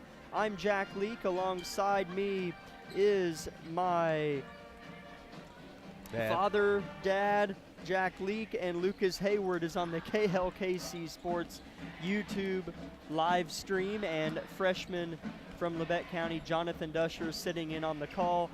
Stay tuned for that. He'll be a part of the third quarter tonight. 4 minutes until the anthem, starters, and tip-off here in the boys' game. Both teams looking for just kind of wins in the column. Winfield's got 5 or 6. We've got 3 on a 7-game losing streak. Dylan Johnson is back out there warming up for Labette County, that was ill and injured a couple weeks ago, and while I think he'll still be limited tonight, a good sight, Dylan Johnson. Maybe we're a little healthy again. Yeah, and I think the last time he played was, we were just talking about it, in Harrison Auditorium before Christmas. So as long as we've been on the road, he's been out. So his injury kept him from really doing much of anything physically. So I know he'll be anxious to kind of work his way back in, defensively, and just kind of getting his wind and his legs under him. So, but yeah, a nice addition. And this boys group's been fun to watch all year. Man, they are high energy competitors. They're fun to watch. Really, most every game we've just competed well. We just kind of wear down and get to a point maybe where a team goes on an 8-0 run, and then we kind of find ourselves playing catch-up. But a very competent, fun, athletic, good group of guys out there for the Grizzlies. So, let's get us one here tonight in Winfield. As Winfield is a team that obtains the #1 leading scorer in all of Class 4A. Wow. So that's kind of a neat deal here. And I'm sure that some Grizzly fans out there that have been following our men's team for a while that struggled the last year and a half is probably thinking, of course they have the leading scorer. Well, Winfield only has, I'm trying to pull up their schedule here on Keisha, but it's not like they're 10-2 or even 8-4, as I'm trying to kill time while I pull up their schedule. I've got it here. Winfield boys this season have won. Oh, that's the girls. Why don't you go ahead and say something? Well, so I was going to ask you a question. If you knew what Do you know what he averaged this leading? Is he averaging 32 a game, or do you know that? If you don't, I don't expect you to. Okay. Well, yeah, I mean, here we are with about 1:30 left before this game gets kicked off here. I'm sure Argerbright's done his homework here. Have you found what you need to? Okay, go ahead. I was just trying to find Winfield's record. Yeah. They're 5-7, so you'd think if they had half of what he was around him, they'd maybe be 7-5. But like you were saying earlier with the girls, I think they're in a really good league. Augusta, Mulvane, Circle, McPherson, Bueller. That's a good conference. So while the girls team had only won one game and they were better than I was expecting, this boys team with the leading scorer in Class 4A with 5 wins has to be pretty good as well. So it's going to take probably another pretty polished button-up performance if Labette County wants to get their 4th win of the season and just their 1st since December. It'll take a good performance to do so. 8 minutes put on the scoreboards here in the gym, and we'll be back in 2 minutes with starters and tip-off after the playing of the national anthem.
Starters being named off by the public address announcer here below us. We will start with the Labette County Grizzlies, and then I'll get that from you. Starting tonight under Coach Bradley Argerbright for Labette County is number 2, a 5'11 junior guard, Carson Lamb. Number 4, a 5'8 junior guard, Kagan Bates. Number 5, a 6-foot-tall sophomore guard, played really well on Friday, Nolan Nash. Also starting for Labette County is number 23, a 5'10 senior, Briggs Knight. And coming up the rear for Labette County is number 24, a 6'1 junior guard, Barrett Heston. And found out kind of what was going on with him on Friday. A twisted ankle for Barrett on Friday was what inhibited him late in the game. So glad to see him in the starting lineup. Got it taped up, his left ankle. And starting tonight for Winfield, under head coach Matt Shelton, is number 1, a 5'11 junior, Evan Hutto. Number 3, a 6'2 senior, Drew Graham. Number 15, a 6-foot-tall junior, Kellen Gibson. Number 23, a 6'5 senior, Christian Moore. Number 32, a 6-foot-tall senior, Deontay Cadillo. Starters are in for both teams. Again for Labette County, it's Lamb, Bates, Nash, Knight, and Heston. Labette County's going to be in road black uniforms, both tops as well as shorts, and red dashes down each side with red numbers on the front and back. Winfield, just like their ladies teams, going to be in home white uniforms with checkered blue and white down both sides and red numbers on the front and back. All 10 athletes make their way onto the hardwood here in Winfield High School. Somewhat of a student section over there. I still have yet to see a student section or atmosphere like Harrison Gymnasium all season long. Yeah, you won't find it either. There's no place like home. It's not kind even of thing. close. It's like it's not even an argument at all. There's 15 students over there. What about a concession stand like with that guy? Yeah, I mean, I and it's kind of not joke about it. bias. I'm telling you. It's not bias. I'm telling you. Let's get to the game here. Sorry. Yeah, it started. Yeah, it did start. Oh, we're 6 seconds in. Winfield won the tip, and it went out of bounds off Labette County shortly after that. Here go the Vikings with the basketball.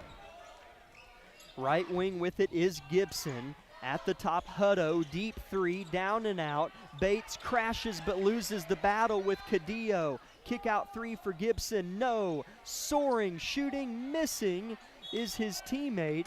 And then the third attempt goes out of bounds off Winfield. Labette County has it, as this referee's going to change the call and give it to Winfield. Yeah, and I think that's actually right. It is. I've noticed a couple things. We're starting out in that zone, which we started playing a little bit more at Caulfield. I like that for us. Second thing I noticed, we better start rebounding the ball. They got 4 shots there. Yeah.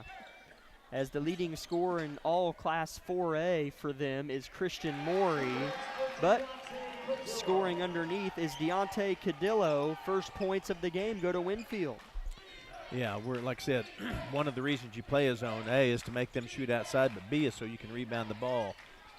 A lot of attempts there for Winfield. Labette County trying to get up their first attempt, and Bates is fouled underneath amidst the trees. Yeah. Don't ask me how he gets in there and gets rebounds, but he does. I mean, he can jump, but like you said, he's a guard in there with all the bigs, and he just finds a way. Labette County to inbound, down 2-0. Ball goes into Kagan Bates, back to Nolan Nash, back to Heston at the top, wants the three but doesn't take.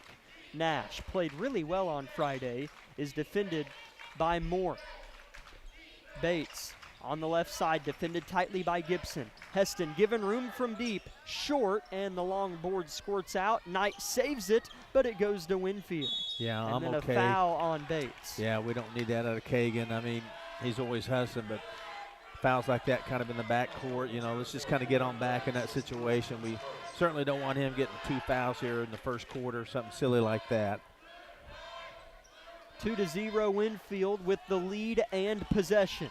Labette County picking him up in a tinge of pressure. Winfield throws over the top, and they've got numbers. Underneath is Cadillo. Easy layup is missed, but he's fouled from behind by Knight.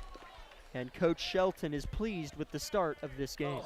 Yeah, I'm a little surprised we started out in the – well, I take that back, actually. I mean, I know we like to play up-tempo and pressing as part of our game.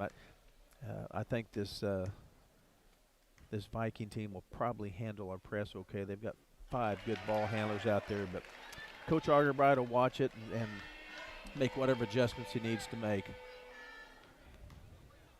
First free throw goes in for Cadillo. His second is on its way and good as well. Nice player there. Deontay Cadillo, 6-foot-tall senior. This Winfield team starts 3 seniors and 2 juniors. They lead 4-0. Labette County searching for their first bucket. Yeah, I'd like to see a good possession here and at least a good shot or a good look. Bates on the right side flashes with the ball. Now throws to Heston, who catches with his off left hand. Heston fakes right, drives left, loses it, steal. Hutto with the basketball, quickly the other way. Kicks to the corner, three-point shot is missed strong from Moore. Rebound, though, on the backside by Cadillo, and where'd it go here? Lamb's got it. Long pass tipped out by Winfield, and Labette County has it. Yeah, that was a good stop there. I'm glad they didn't score. We got the ball back. So, yeah, we need a really, really good little possession here, and a score would sure help out. Nash calls for the ball and collects it from his teammate, number 4, Kagan Bates. Nash for the first bucket, misses, and it's hunted down by Hutto, and he has it now, looking to throw over the top of the pressure and finds Moore, who drives to the cup, blocked by Heston. Rebound Lamb, long pass finds Bates. It's 2-on-2. Kagan to the cup, leans, fires, missed it, tips it out to Lamb, who keeps. Carson from 6, short. There's Briggs underneath to save. Out to Heston, who wants one. Short. Lamb flies in and finishes. Gosh, that was amazing. Everybody's involved. Everyone's passing, shooting, rebounding. That was a great possession right there. 4-2 now. Let's have a good defense here. Nearing the 5-minute mark, first quarter. Open 3 in the corner, wide open, missed it. Rebound Carson Lamb, no foul here on Cadillo. Here's Labette County, can tie or take the lead here. Heston calls for it, finds it. Bates for the lead, right wing, no, rebounded by Gibson. Yeah, I'm okay with that. He had a look, he's a good shooter. Moore in the corner, missed it. Cadillo underneath, no foul on Carson, kind of a makeup for his on the last one. Rebound Labette County, Bates out in front for the tie at the cup, got it. Yeah, he's so good at that. The head fake, the ball pump, the guys get up in the air, and then as they come down, he goes up. What a great job there. Each team has a 4-0 run to start the game, nearing the 4-minute mark in the first quarter. As another shot is up and missed from Moore. I'm not sure if he scored yet. He has not. He's had 3 or 4 good looks and just hadn't cashed in. And if you're just joining us, Christian Moore, number 23 for the Vikings, is the leading scorer in Class 4A. Labette County's done a good job on him so far. 30-second timeout on the floor. I think Coach Argerbright called it. We'll be back in 30 seconds on KLKC. V93.5 is your home for the best variety of the 80s, 90s, and today. Get your day started with the Anna and Raven Morning Show. You're the judge during couples court. Couples share their disagreement, and then you decide who's right. Think you know pop culture trivia? It could pay off, and you score the cash jackpot when you play Can't Beat Raven. Krause in the house gets you home every weekday afternoon starting at 2. Stream us anytime, anywhere at KLKC.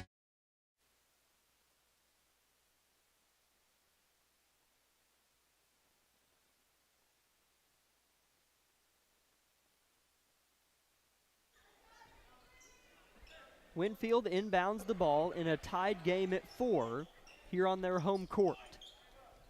Winfield in white jerseys, Labette County in black. Colton Weil in the game wearing number 11 in black, draws the man, Evan Hutto, who has possession. Weil defends him well. Now they switch. Good ball movement from Winfield. Underneath they go. Moore, reverse layup is good. Yeah, what do you do when he gets inside? So, but we continue to stay in that zone, and I really like it. I feel like it fits this team right now. It's a good fit for us. A steal here for Winfield. Morey out in front with the left, scores it. As it's Christian Morey, as he's got an extra E on the end of his name, I didn't see. So it's Christian Morey, the leading scorer in Class 4A with 4 straight points.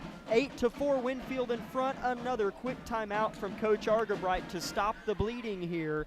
Turnovers and points for Winfield. We'll keep it here and thank some sponsors for allowing our broadcast to take place. O'Brien Ready Mix, Vollmer Cement Finishing, Labette Community College, Forbes Hoffman Funeral Homes, Clemens Insurance Agency, Labette Health, Woodworth Enterprises, Tent Connection, Carson Wall Funeral Homes, and Commercial Bank. 8-4 Winfield. Vikings started out on a 4-0 run, then Labette County had a 4-0 run, and Winfield is in the midst of another right now. Tucker Rush in the game for Labette County as well out of the timeout. Is this a 2-3 zone for Winfield here? It looks like to me, yeah. As another turnover for the Labette County here, Coach Argerbright's upset. Carson Lamb's going to check in. Morey gets past Weil, up under, missed it, but a pretty move. Colton Weil with the board, right to left goes Colton. Extra pass Heston, extra Nash, blocked, but Labette County will keep possession. Yeah, that's okay. That was just a good block. There was some good ball movement there. Maybe one too many passes. You never know, but a good defense there. So Grizzly ball. Let's see if we can get a score here and cut the lead to 2. Nash to inbound, fakes middle, goes left corner, Lamb from deep, no, tipped by Heston, caught by Rush, Tucker from 5, blocked by Morey, and here he goes left to right, extra pass to Hutto, three-pointer in transition, missed it, rebound soared in by Cadillo, outlet Gibson, no, Lamb tracks it down. Boy, grateful they missed those shots.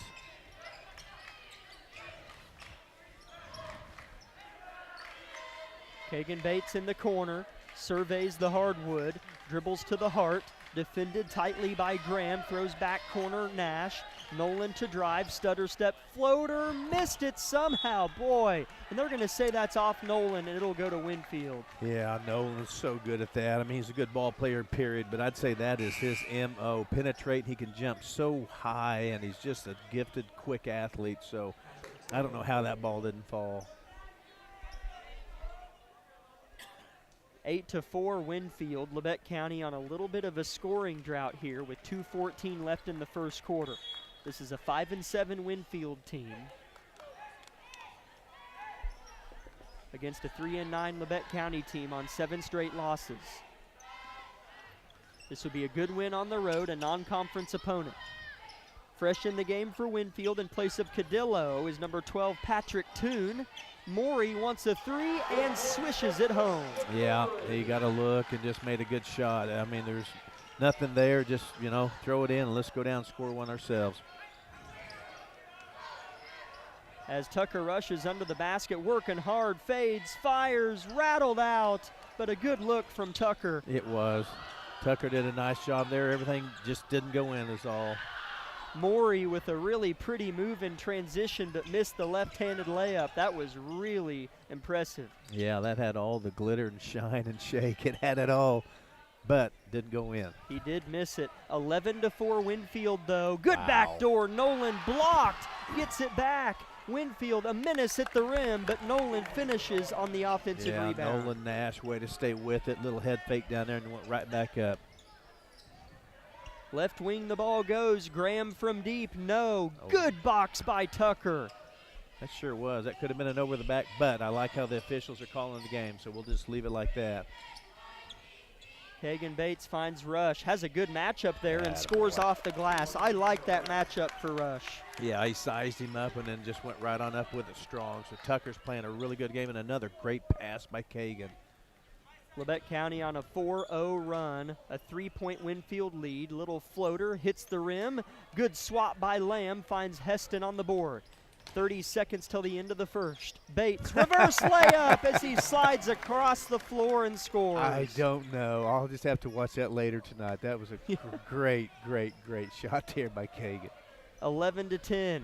Winfield in front by just 1. A 6-0 run for Labette County. Good ball movement for the Vikes, though. Hutto's 3, miss. Good box by Lamb. 4 seconds on the clock. Down to 3. Heston down to 2. Gets a good look. Yeah! I knew it. Barrett Heston hoists 3 fingers in the air. And Labette County finishes the first quarter on a 9-0 run. Wow. You knew that one had a chance, yeah. Yeah, did. Mainly because he shot just with, you know, anytime you know there's just a few seconds left, there's zero thinking at all. You just look at the basket and turn loose. Yeah. 5 different Grizzlies scored in that first quarter. We'll be back in 1 minute from Winfield on KLKC.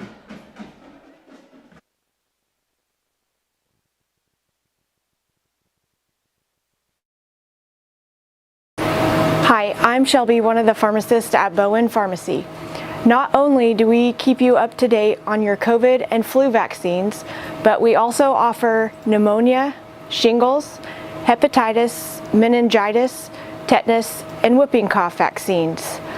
Based on the latest CDC guidelines, we can recommend the vaccines to keep you and your family healthy. Thank you for always choosing Bowen Pharmacy. We're here today and we'll be here tomorrow.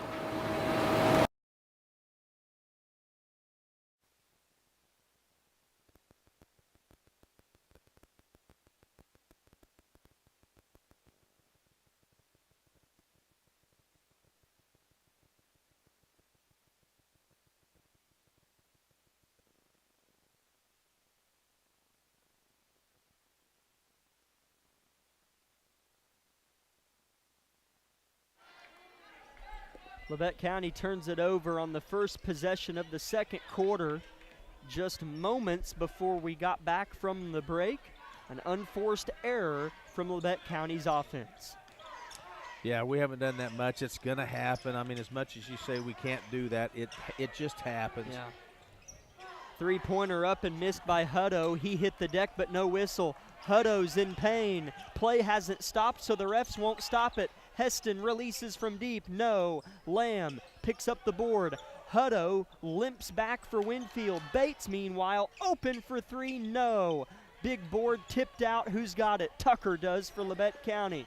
Hutto still gimpy but playing D. Nash off the glass. Missed it. Boy, Kagan has it for Labette County. Attempt number 3 is a floater and missed again. Rebound Winfield. That rim is not being nice to us. Gosh, I like our action, though. We were everywhere, rebounding, playing ball. That's where you take a charge right there. Maybe he tried. I couldn't tell. Got called for I think Carson Lamb got called for a block. So 2 free throws for Christian Morey, a 6'5" senior.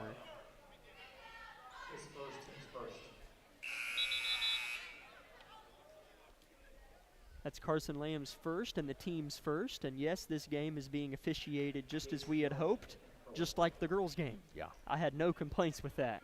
Yeah, no, not at all. It's never got sloppy or out of hand or silly, but they're just letting them play. Both sides. 13-11 Labette County. Make that 13-12 as Morey's first free throw's good.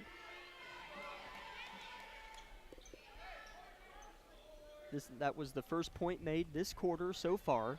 6:50 until half. Morey, his second, is good as well. He's got 9 points. Yeah, kind of a sneaky 9, isn't it? Uh-huh.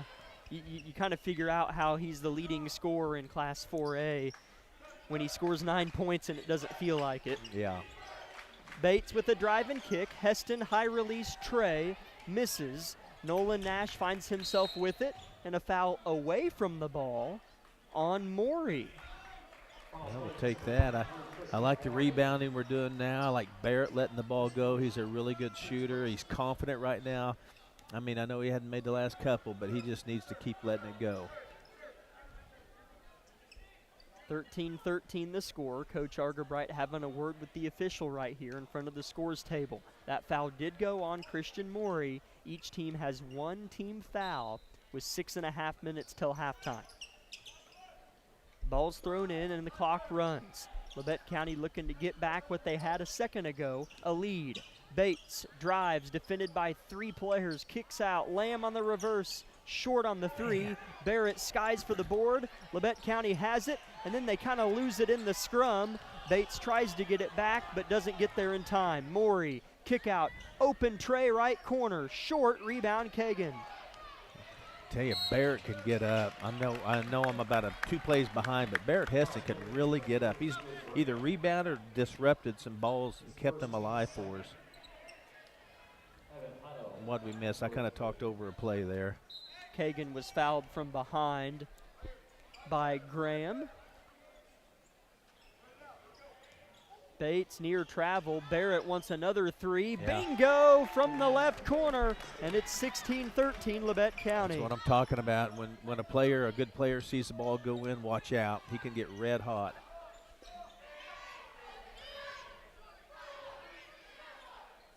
Morey, right wing, a 3 of his own, no. Somehow got his own board and scores with the right hand. That's all on Labette County there. Yeah, that was a gift. I hate that it happened, but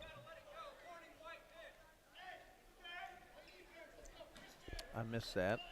The ref called a warning. A warning on Christian Morey, I think, for, did he not pick the ball up? Oh, it was on Winfield's bench. Interesting. It's interesting coming from a ref way down here. I missed everything right there. Huh.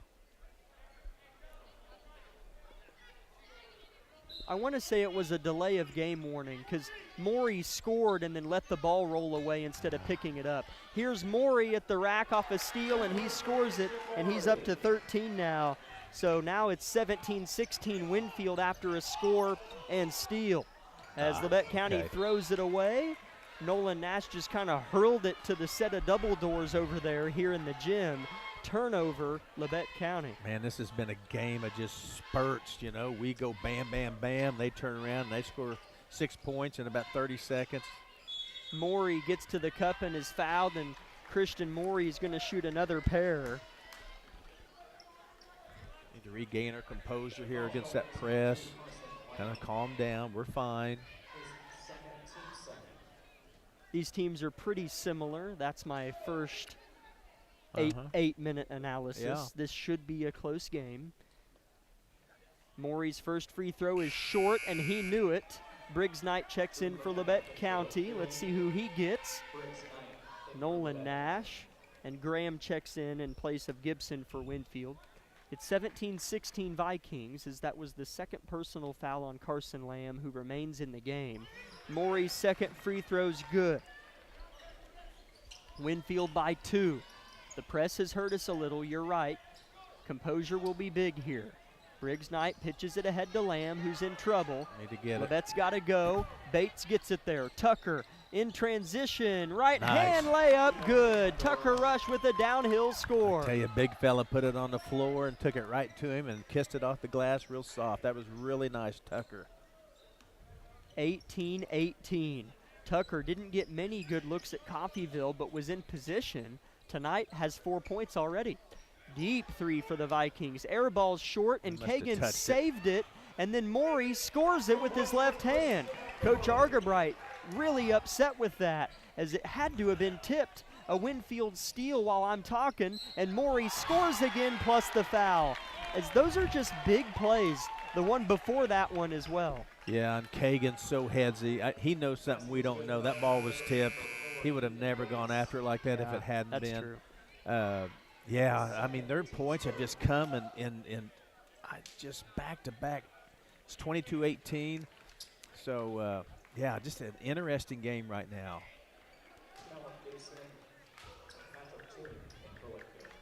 (22-18). Winfield in front with one free throw to come from Christian Morey. That's the second personal foul on Kagan Bates. Morey makes the and one free throw. The press has hurt us. Yeah. Bates in the corner. Gets out of it this time. Gets two guys on his hip and continues the downhill spurt. Is cut off now in front of the student section. Finds Tucker Rush, who finds Briggs. Looks for another friend and is fouled. And that'll be each team's third foul of the second quarter.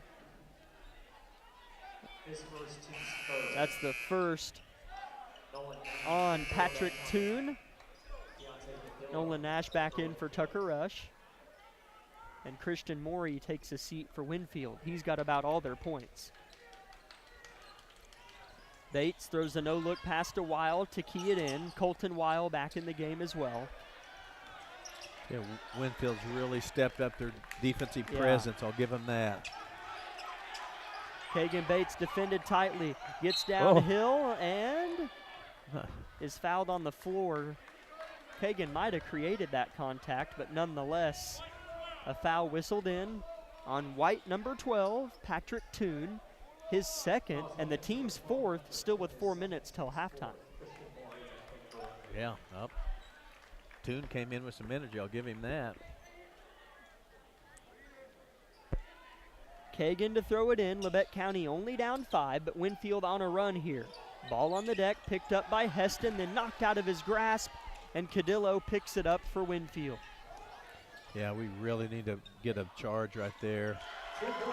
Nobody cut off Christian Morey, and I'm about out of room on his score sheet here. He's got 21 points with 3:40 till halftime. Nash to respond. Off the glass, whistled Buddy's, or missed Buddy's fouled. And Nolan will shoot a pair here. That's the 5th team foul on Winfield. Yeah, and I'll tell you, we normally pick up 2 or 3 charges a game. We're good at that. And that Morey really signals when he's going to the, I mean, he really, once he starts, he commits. I think we can really pick up a charge or 2 on him tonight. I agree. First free throw good for Nash. Nolan's going to get one more pop at it here. His second is no good. And it's rebounded by Hutto. 25-19. Winfield. 3:30 till half. Hutto still dribbling, gets caught in the air, turnover Winfield, lost it off his foot. And checking in the game for Coach Shelton is going to be number 5, a freshman, Gavin Reynolds. I need to pay attention. It looked like we were still in that zone, but I could have swore Colton was playing man-to-man on Maury. I don't know if Coach Argerbright's I'll just need to pay better attention if he's kind of sweetened the deal defensively, something a little different or not. Kagan Bates catches the ball. Winfield still pressing. Labette County, nice job. Gets out of it this time. Nash to the corner to Lamb. Carson has 2 personal fouls. Labette County coming off of a forced turnover, and Tucker Rush fouled from behind by the freshman Reynolds. And 2 free throws for Tucker because that is over the 5th team foul of the period. Yeah, good look inside. Tucker's playing really well. He always does, but he just seems confident tonight. Looking for the ball. When he gets it, he looks to score.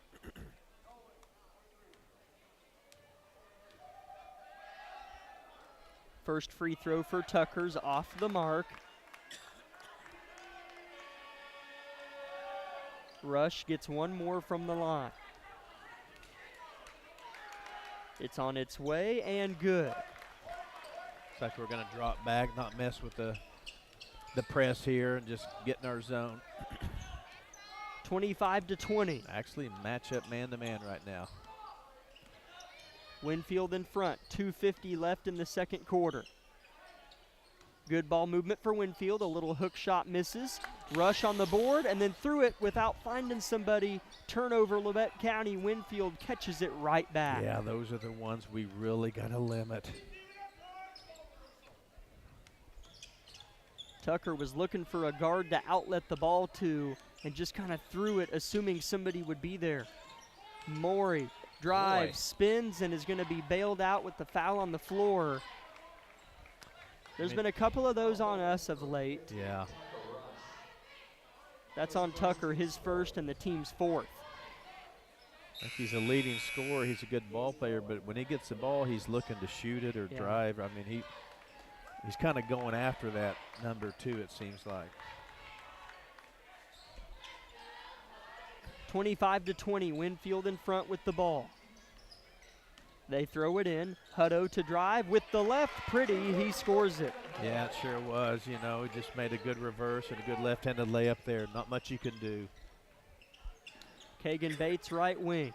Extra, Knight, head fakes, good one. Rotates to Bates, looks down at the ball, fires and rattles home the tray, and it's a 4-point game. He seems to always know when we need that. He just, every game he comes through for us. That's a big, big shot by Kagan. 27-23. Big minute 45 for both teams here. Hutto wants a 3, missed it. Tucker fights, loses, rebound Gibson. He was the only Viking there. Labette should have had that one, and this 3 goes. Graham gets it to fall for his first bucket. Labette County kind of handed that to him. The little things turn into something like that. Bates found a gap baseline, drives all the way under the rim and throws to Knight on the opposite corner. Lost the ball, throws out to Bates. Kagan. Labette County down 7. Bates to make it 5. No. Tucker's put back. Yes. Wow. Light on his feet, timed that perfect. Good catch and put back in the midair. Nice job again by Tucker Rush. He's got some nice matchups tonight. He's a good player no matter what, but there's some favor in his matchups tonight. 3-pointer for Maury, misses. Rebound Rush. It's a 5-point game. Bates getting by all kinds of white jerseys, fouled hard at the rim, and Kagan will shoot 2. Yeah, here we are right now, 48 seconds to halftime within 5 with Kagan an opportunity to cut it to 3. We should get the last shot as well. Yeah. I feel good with this first half.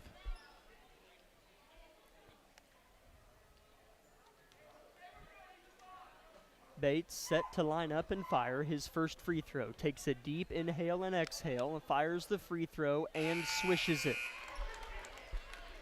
Kagan's had a nice half. He's up to 8 points. Checking in is Their center, Deontay Cadillo, in place of Christian Morey. Nope, Morey stays. And out comes Yates Gilliland.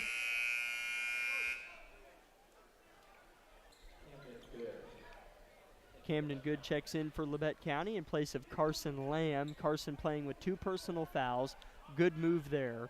It's 30-26. Kagan's second free throw is on its way and good. Yeah, Colton Weil in for Kagan Bates. 30-27 Winfield. 42 seconds left in the half. Ball is across. Winfield's in a set. Dumped down and getting lost, but missing. Labette County getting some favor from the rim. With the ball only down 3, Camden Good kicks out to Nash for the tie left wing. Too strong. Rebound Vikings. Yeah, evidently Argerbright gave him the green light there, so we'll take that shot. Hutto drives to the rack, nearly steps out. Ball's picked up by Good, stripped out of his possession, and Winfield's going to keep it with 13 seconds left in the half. Even if we don't get this ball back quickly for a shot, I just hope we keep them from a score here. That'd be big. 30-27 Winfield, I agree. Nash gambles, tipped it, stole it. Oh, did he call a foul? He did. Argerbright's not going to believe that one. And when I look at him, he's bent over, looking straight down at the floor. That was huge. Yeah, because that's 2 free throws for Gibson, as that's the 5th team foul on Labette. And is that okay? That's his first individual foul. And for this ref, who's anyway, I guess he called it. Yeah, it was a great play, great steal. I'm shocked that this referee crew called it, given what I've seen the last game and a half. Yeah, that was a great steal. High pointed the ball, knocked it out of his grasp. He made the first, missed the second. It's over the back. It should have been, no call. Dad's getting antsy here. Got to watch his mic now. 31-27 Winfield, 10 seconds left in the half. Nash forwards it to Heston. Extra, Good, at the rim, out to Weil, at the buzzer from deep. Yeah! Pure swish, Colton Weil. It's 31-30 at the break. Now can I talk? Gosh, I had to swallow that yell. I knew it was going in, so did Jonathan. I'll tell you, record or not, we are a good team. I'm just telling you, I would, in any tournament, any sub-state, any week in, week out, I would not want to play us. And I know teams say, well, they're 3 in this or whatever. We're a good ball team. Colton Weil was in the gym last night until 7 o'clock shooting shots with the Grizzly basketball gun that rebounds the ball for you. Yeah. Isabel was there taking pictures of play practice, so I went in to say hi to her, and Colton's in there. I hear the machine flipping balls to him. Yeah. I peek my head in. He was there sweating after practice till 7 o'clock shooting shots. Yeah. Why am I not surprised? Yeah. Worked so hard. Glad to see that shot go in for Colton. 31-30. Winfield in front at the break. Back in 2 minutes with the Eye Care Associates halftime show.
It's a party here in Winfield High School. Dance team doing a nice job. This is a long dance routine, pretty impressive. It's been going on for quite some time during our break, so nice job from the Winfield High School dance team. Welcome in, Grizzly fans, to the Eye Care Associates of Parsons halftime show, brought to you by Doctors Newland, Gilmore, and Ray. My name is Jack Leake, joined by freshman at Labette County High School and member of the basketball team, Jonathan Dusher.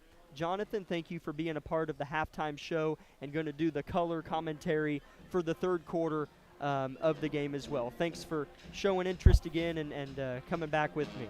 Yeah, no problem. I mean, I always enjoy doing it, so thank you for having me up here. You bet. Labette County trails Winfield 31-30 at the break. At the end of the first quarter, Barrett Heston hit a three-pointer from the volleyball line when the buzzer sounded to put us up by 2.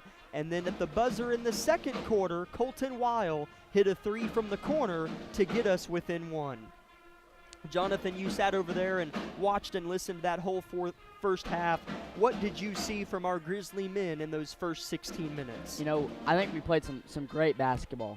I mean, for a team as cracked up as they were to be, I heard a lot of stuff in practices and, watching film and stuff like that. For a team that seemed that good, we've been doing really, really well, I think. We've had some shots falling. I feel like the one place we could probably do a little bit better is our rebounding. But our offensive boards have been unmatched. I think we've gotten 4 or 5 second chances on one drive. And then, like you mentioned, Barrett Heston from the volleyball line, unlimited range right there. I'm glad you bring that up because while there's been some areas as far as rebounding that have hurt us, which has been more defensive rebounding, Winfield's gotten a lot of second chances. So have we. Right. I've loved seeing Kagan Bates and Nolan Nash and Carson Lamb, Barrett Heston, our guards, crash the glass, and in return, they've gotten a lot of rebounds. Right, and second chance points. I mean, that's why we're in this game right now. Yes, without question, as, again, it's 31-30 Winfield at halftime. Here are the scoring breakdowns for you. From top to bottom, Kagan Bates for Labette County has 9 first-half points. Nolan Nash has 3. Colton Weil has 3. Barrett Heston has 6. Tucker Rush has 7. Carson Lamb has 2. Jonathan, I thought Tucker Rush had a nice first half as well. He's been doing outstanding. I mean, he's, like you said, he's been crashing the boards as well, but he's been not afraid to go up with that shot. He gets it underneath the rim, he's going to go right back up. Maybe even add a couple pump fakes in there. Yes. As on Friday night at Coffeyville, he didn't have his best game, but I don't think he got a lot of chances. I know the matchup might have been a little tougher for him, the way Coffeyville was running their defense, but tonight I feel like he's been able to break loose, have a true size advantage, and use his body and skills against his defender. Right, and from contrast from Coffeyville's game, we've had shots fall. Good point. But how many points does Moray have? Oh, you just had to ask me, didn't you? I did. I'm curious. But no, so Jonathan's referring to Christian Morey, the number 1 scorer in Class 4A for Winfield. He had 7 in the first quarter and 12 in the second quarter. So he had 19 of their 31 points. Man, he has had a lot of their points. I feel like we can just stop him or we stop all their scoring. As that is, I had a couple conversations with some of the boys in the hallway today, and I said, hey, is it true they've got this kid that supposedly leads Class 4A? Coach Brown's the one that told me. Not to say I don't believe you, Coach Brown, but hey, we blow hot air sometimes to each other. It's fine. Yeah. I'm just joking. But I just kind of inquired to a couple players about it, and they said, yeah, in the games that they've lost, a couple of them, I think, the opponent had really held him to 5-8 points. And in the games where they have success, he just goes nutty. And so, he's on track to score almost 40 points. So it'll be nice if we can maybe dial in on him a little bit in the second half. But, he had a great first half, and we're within 1. Right. So I don't think he's the problem. I'm curious to see how we elect to defend in the second half. You know what I mean? Yeah, Like I do. He scored 19, but we're only down 1. So Right. just keep stopping the other guys. It's been a very quiet 19 as well. It has, yeah. I mean, it's not really been too much hubbub about that. It's just been him going to the basket and scoring. I wish we could take a couple more charges, but man, I feel like maybe a little bit scary. Yeah, I mean, he's so tall. He's a big guy. So just got to stop him, I guess, before he gets to the rim. He certainly looks to score anytime he touches the ball. That's something that Dad mentioned in that first half. Yeah, he just dials in on that rim, and he goes all the way.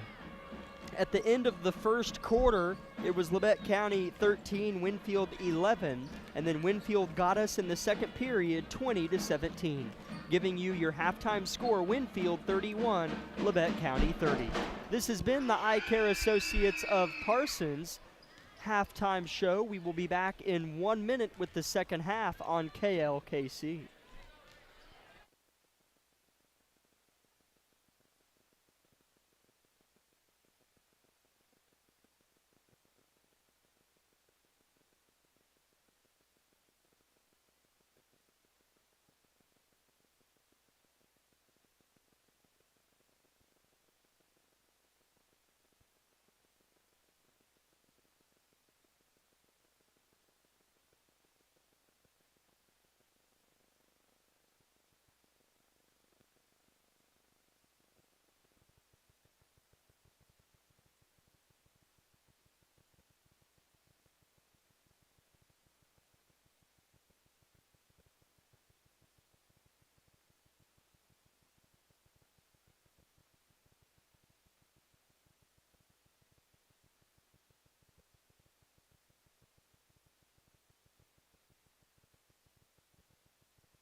Third quarter about to be underway here in Winfield.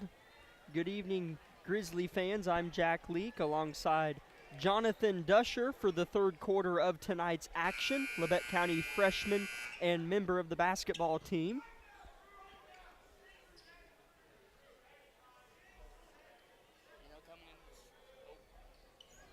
Coming in the second half, it's a pretty close ball game, pretty tight. I think we'll be looking to get ahead here and go on a little bit of a run here. I mean, it's not too far-fetched considering our team. I know a Coach Argerbright team wouldn't rather start on the another end of the ball than the defensive end. And that is where they're going to get the draw here. Winfield starts with it. There you go, partner. A steal. Heston left to right. Missed it, but the follow-up is there by Briggs. Missed. Rebound Cadillo. Fought for. And a foul on Lamb or Cadillo. I think on Winfield.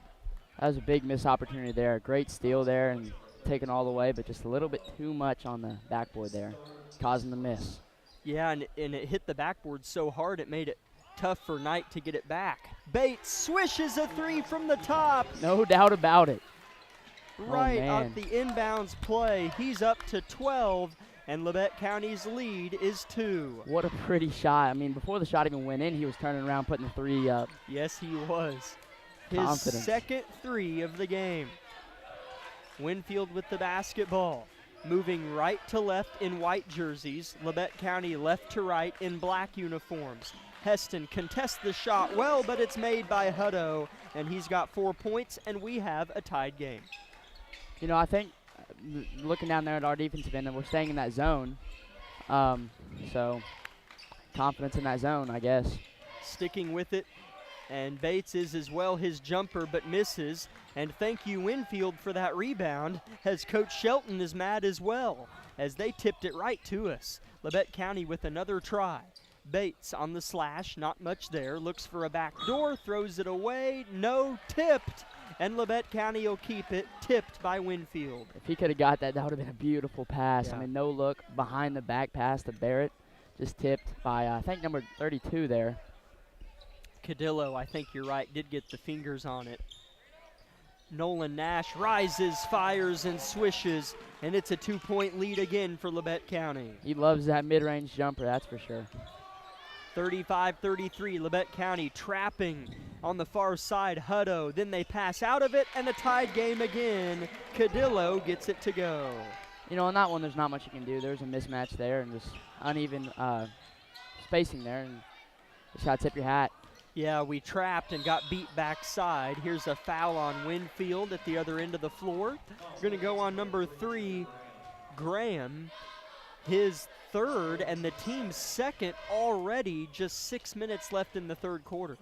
Yeah, picking up that too early would be good for us later on. 35-35, ball's thrown into the hands of Winfield. A run-out layup is up and good for Hutto. Man, good effort there by Bear, sprinting back, making sure that guy didn't have it just open layup there, but, you know, didn't want to pick up a foul, so he didn't go up to try to contest. 37-35. 5:45 left in the third quarter. Briggs Knight off the dribble handoff to the cup, avoids the travel, but missed the layup. I thought he was going to slide and travel, but he missed the jumper. What a pretty move that was. Jump stop and then pulled back while the two other guys jumped up in the air. At the other end, Morey misses. Labette County rebound. Bates navigates traffic. Hook pass read well by Morey, intercepted. Then Bates sticks with it, gets it back. What a play by Powder Keg. No look passer. Lamb scores, tied at 37. What a pass there by Kagan. He's a great passer. You'll always find that open man. He must be a great teammate to play with. Oh, man. He turned it over, but stuck with it and got one of his own. Morey bricks a 3. Rebound, guess who? Don't even have to say. Here he goes left to right. Hook pass, Nash lost it. Kagan Bates playing well. And Morey's been kind of cold with that shot, that three-pointer, you know? He has. He only has 1 3 on the night, as I think Winfield was trying to call a timeout, but nobody heard him. And are the refs going to grant it? They are. Full timeout Winfield. We'll keep it here and then take a 30-second break for the back half of it after we thank Labette Community College, O'Brien Ready Mix, Vollmer Cement Finishing, Wood Insurance Center, USD 506, The Corner Store of Altamont, Olson Ace Hardware, Tank Connection, Eye Care Associates of Parsons, Doctors Newland, Gilmore, and Ray. We'll be back in 30 seconds with the continuation of the third quarter on KLKC.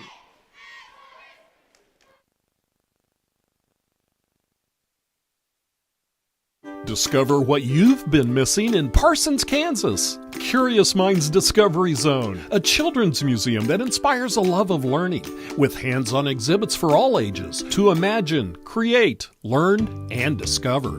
Kids enjoy looking through microscopes, building on our magnetic ball run wall, creative play in our doctor's office or grocery store, and lots more. Discover, explore, Parsons, Kansas.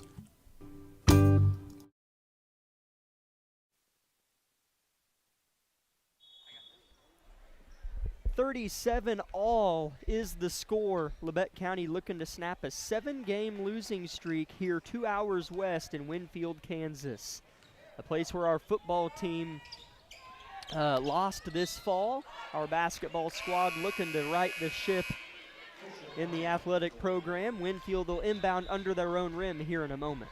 Almost a good steal there by Kagan. He just couldn't seem to get a grasp of the ball and then went out of bounds. Set to throw it in for the Vikings is Gibson. He has just 1 point on the night, does their starting forward. He throws it into Cadillo, who's played well. He's got 8, their big man. Morey has yet to score in the third quarter. He had 19 in the first half. Yeah, we've sure silenced him. I mean, leading scorer, not in this quarter. Cadillo misses a little bunny. Absolutely right, Jonathan. Labette County gets it back. Up ahead, Lamb in the corner, drives, jump stop, Nash, wide open right wing, missed it by an inch strong. It was there 99% of the way. Morey looks to drive, is fouled by Heston, and is that on the floor or shooting? Looks like shooting, and Morey's going to shoot 2. I mean, it was a 1v1 down there, Barrett and Morey, and, you know, I think favored probably Morey a little bit there. His first free throw's too short. Barrett there was calling for a jump ball. I mean, I agree with that a lot. Yeah, as Barrett's hand was kind of stuck to the ball for a while. Second free throw missed by Morey as well, but his putback is good, as that's going to happen 10 times out of 10. If you give up something like that, he's going to score it on the next opportunity. Nolan Nash looks to drive, create a tie, but it's blocked out of bounds by Morey, and Labette County will inbound. Only down by 2. 3:54 left in the third quarter there. Nolan Nash to throw it in, finds Knight in the corner. Briggs yet to score, and another Labette County turnover, a backcourt violation. I mean, Kagan had to get that one, or else it would be a wide open layup there for number 1 on the backcourt violation. There's a pretty sloppy pass there by Nolan. I don't really know what happened. I think it could have been tipped. 39-37. Winfield in front and with the ball. 3:50 left in the third period here in Winfield, Kansas. Atmosphere never really filled in. It is not very good here at all, if I'm being blunt with everybody. You're not really being blunt. I think you're just being honest. Yeah, I appreciate the backup there. Three-pointer on the right wing by Graham is good, his second of the game. And boy, the Winfield lead only at 5, but the way it happened is a bit disheartening.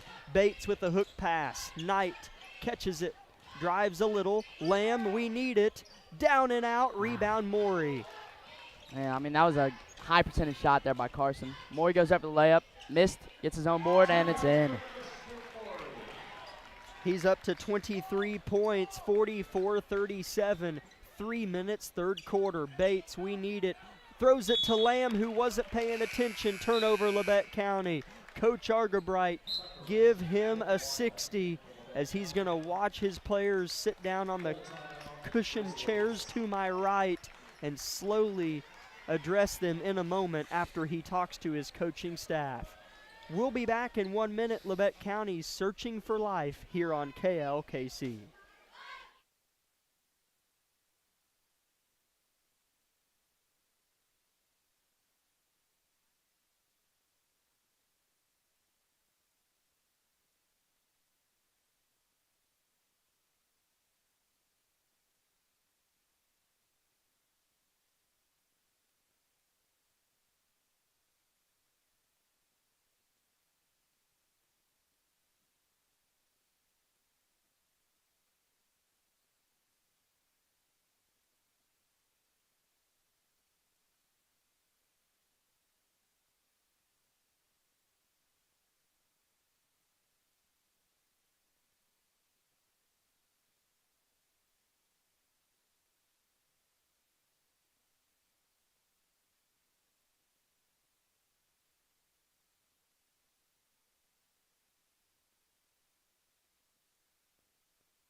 (44-37). Hopefully Coach Argabright threw a Band-Aid on that wound during the timeout, and hopefully a vial of ointment with it, because we don't just need to stop the bleeding, we need to score. Why am I talking so much? Winfield buries another 3, Jonathan. They're starting to pull away. If we don't do something quick, this game could be iced. A 10-point Winfield lead, 2:20 third quarter.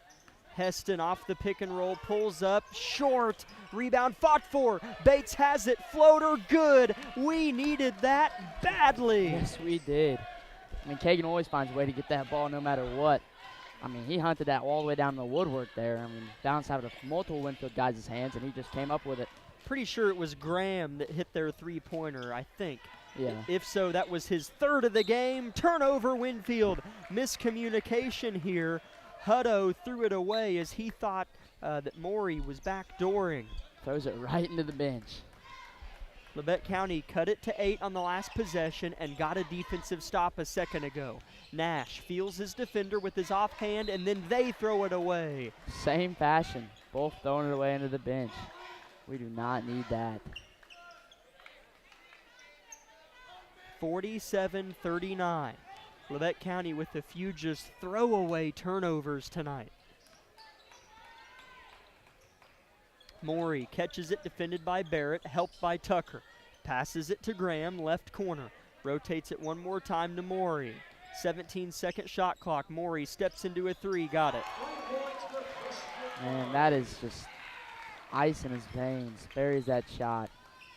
Morey up to 26.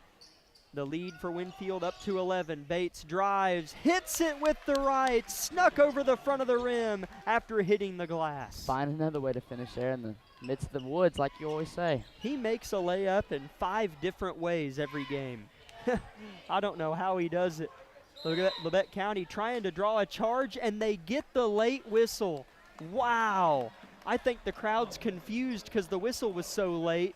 But Weil stepped in and took a charge, and they called it. Coach Arkenby loves those charges. He tells us bench players all the time, if there's a charge, everyone better be standing up. Yeah, it's such an energizer, and that's always something that he likes, anything that can provide a spark. Weil wants a three in the corner, missed it. Rebound rush, can he track it off his leg? No. It'll stay with Labette County. Oh, I thought that hit Tucker's leg. Off on Hutto, I think. I think he just tipped it out with his fingers. That's what it looked like to me. Nolan Nash fakes left, drives to the heart of the floor. Left-hander misses. Fought for, gets it back. Up, under, no. Third try, Weil, backside. Looks for Bates in the corner. Kagan drives. Hook pass, Dandy. Heston wants it. Air ball goes to Kagan. Reverse, he's fouled. I think we got 5-second chances on that one. That's just crazy. All of our guys on the floor right now can rebound. And, man, they're sure doing it right now. There were 2-3 rebounds on that play. I think by Kagan himself. Kagan and Colton Weil, Yeah. and they are guards that are down there with Morey and Cadillo. As Kagan makes the first free throw, he has had a good game, Jonathan. He's up to 17 points. He's having himself a day, isn't he? Looking for point number 18 here. Buries his right red Nike basketball shoe on the line, fires it away and swishes it, as he has been a big reason why we are not down 13 or 14 right now. And he has a beautiful free throw shot too, doesn't he? Sure does. Good point guard, good at the line. It's 50-43, Winfield in front. 12 seconds left in the third quarter. Right wing is Graham with it. Down to 8 seconds. Left wing, Hutto's three, no. Down to 3 seconds, rebound tipped. Bates has it, throws it up ahead to Lamb. Can he track it down? No! Couldn't get the shot off in time, but Labette County ended the quarter in good fashion. 50-43, Winfield at the end of 3 periods. Jonathan, thank you again for joining me. Spectacular job again. Thank you, thank you. We will be back in 1 minute with the fourth and final stanza from Winfield.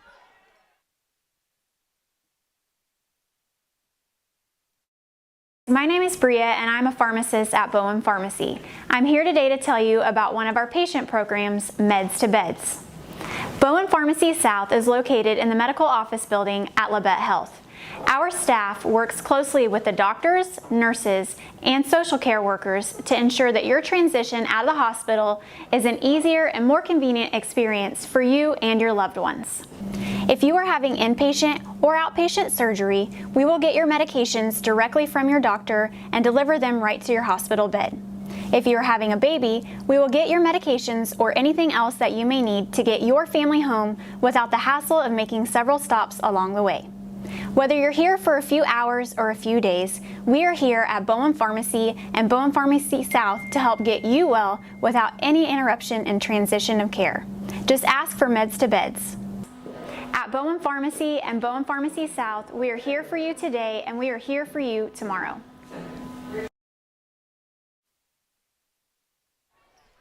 Labette County gets the benefit of the possession arrow to start the fourth quarter, down 7 to Winfield. Briggs Knight finds Nolan, who pulls up and misses. Rebound Graham, and he tries to clear space and does so. Welcome back, Dad. Jonathan Dusher did a great job in that third quarter. Glad to have you back. Lucas Hayward on the KLKC Sports YouTube live stream. Yeah, Jonathan's one of the good dudes, one of the good guys, so really love having him step in like that. Foul here as Morey caught the ball underneath. You know, I'm really kind of glad to see us there for a minute. We got down, I think, 11. I thought, here we go. You know, sometimes a team will get on a run like this, and someone sees the end of the game, thinks, well, you got beat by 12. They have no idea. It was tie game the entire time, so boys are really battling back here. Yes, they are. Kagan Bates, a big reason why. He had 9 of our 13 third-quarter points. Right wing, Graham from deep, air ball, as it's picked up by his teammate Gibson, who misses, and then he's fouled from behind by Knight, and that's going to be quick 2-team fouls on Labette County to start the fourth quarter. They're going to get Kagan on that foul, his third. That's actually, I know I hate that, but that he was going to put that ball right back up, so that saved us 2 points. Hutto, good play, back to Gibson, baseline jumper is good. Yep, wide open, made a nice shot. That's a hard distance too, that 12-footer, so that's a good shot.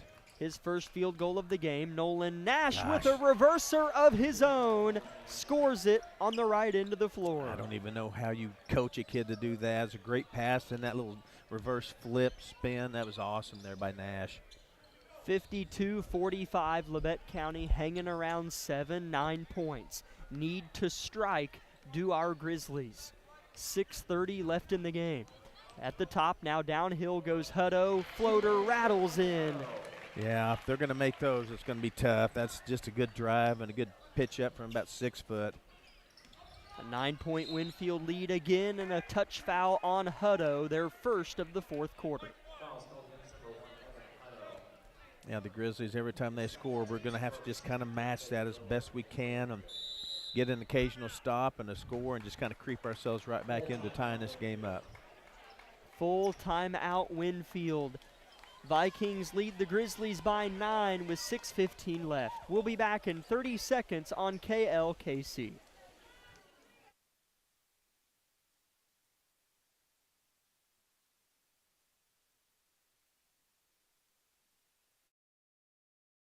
Discover what you've been missing in Parsons, Kansas. Curious Minds Discovery Zone, a children's museum that inspires a love of learning, with hands-on exhibits for all ages to imagine, create, learn, and discover.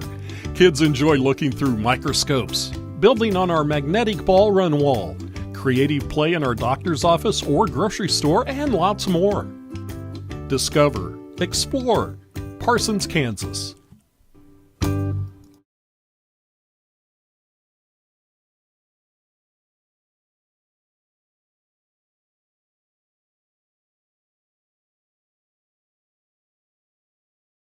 Night.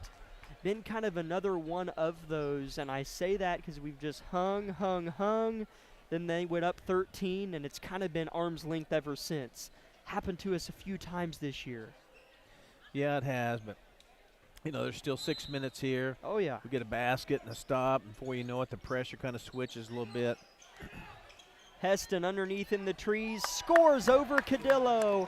And yeah, there you go. Back to 7 is the deficit. Nice patient job there by Heston. He didn't get in a hurry and made a good, strong inside shot there. Colton Weil contests the pass well, but it lands in the hands of Morey. And then Weil soars in and strips it away, but travels on his way to the ground. But what a job by Colton Weil. My goodness, yes, man, he's sneaky. Came flying in there behind, just took the ball. Just took it, and, you know, just fell, got a travel call. 54-47 Winfield. Hutto stutter steps on Bates. Kagan doesn't fall for it. Hutto dribbles near the blue W at center court. 5:30 left in the game. Argabright bends at the knees and watches on. Morey caught in the air, finds Cadillo, misses, rebound Bates.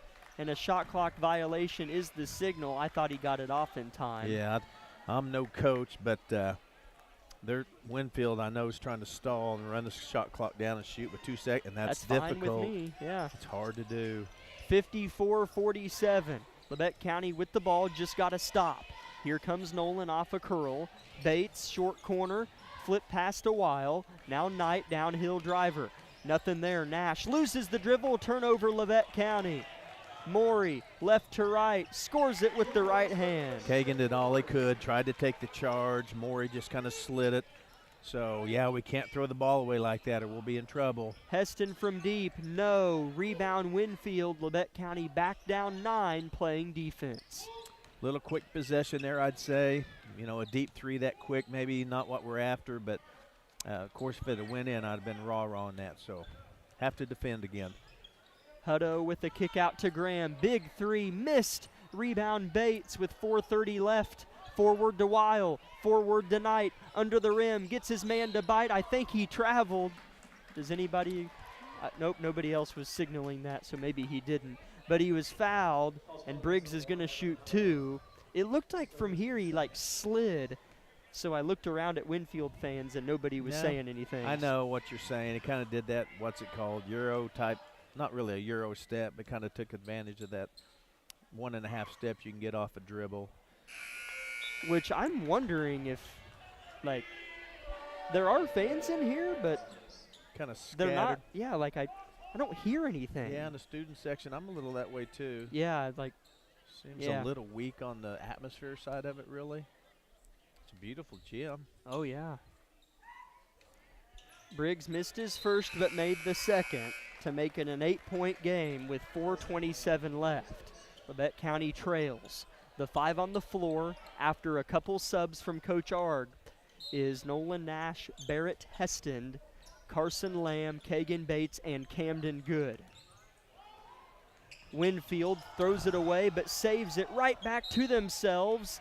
And then a foul and 2 free throws coming up for Gibson. Levette County with a big opportunity there. Can't catch a break. We put pressure on them and threw the ball away and just did an over-the-head flip back on the court. I tell you. First free throw for Gibson, 15 in white on its way, and good. Got a friendly bounce on that shot. This will be just the 8th free throw shot this half, and he missed it. And the rebound tipped by Cadillo, and he saved it, shot it, and scored it. Those have been like knives in our back and just pushed in deeper and deeper every time we give up a rebound. Yeah, over the back or not, we got to get that rebound. You got to move him off his spot. Levette County down 11. Nolan Nash almost got an and one, but he'll settle for a trip to the line with 4 minutes left in the game. Yeah. Those have hurt so bad because they score every time they get it back. Yeah. Yeah, and it's just some of the, I hate to say little things, but it feels little sometimes, but you just have to realize how many extra possessions that is for a team. Yeah. And when you're scrapping to try to hang on and win a ball game close, it's just difficult to give a team that many extra tries. So, hey, with 4 minutes left, we have to play just an airtight offensive defensive league game here. 59-50. Winfield in front. Nolan Nash made both. Coach Argabright, give him a 60. We'll be back in 1 minute from Winfield on KLKC. V93.5 is your home for the best variety of the 80s, 90s, and today. Get your day started with the Anna and Raven Morning Show. You're the judge during couples court. Couples share their disagreement, and then you decide who's right. Think you know pop culture trivia? It could pay off, and you score the cash jackpot when you play Can't Beat Raven. Krause in the house gets you home every weekday afternoon starting at 2. Stream us anytime, anywhere at KLKCradio.com.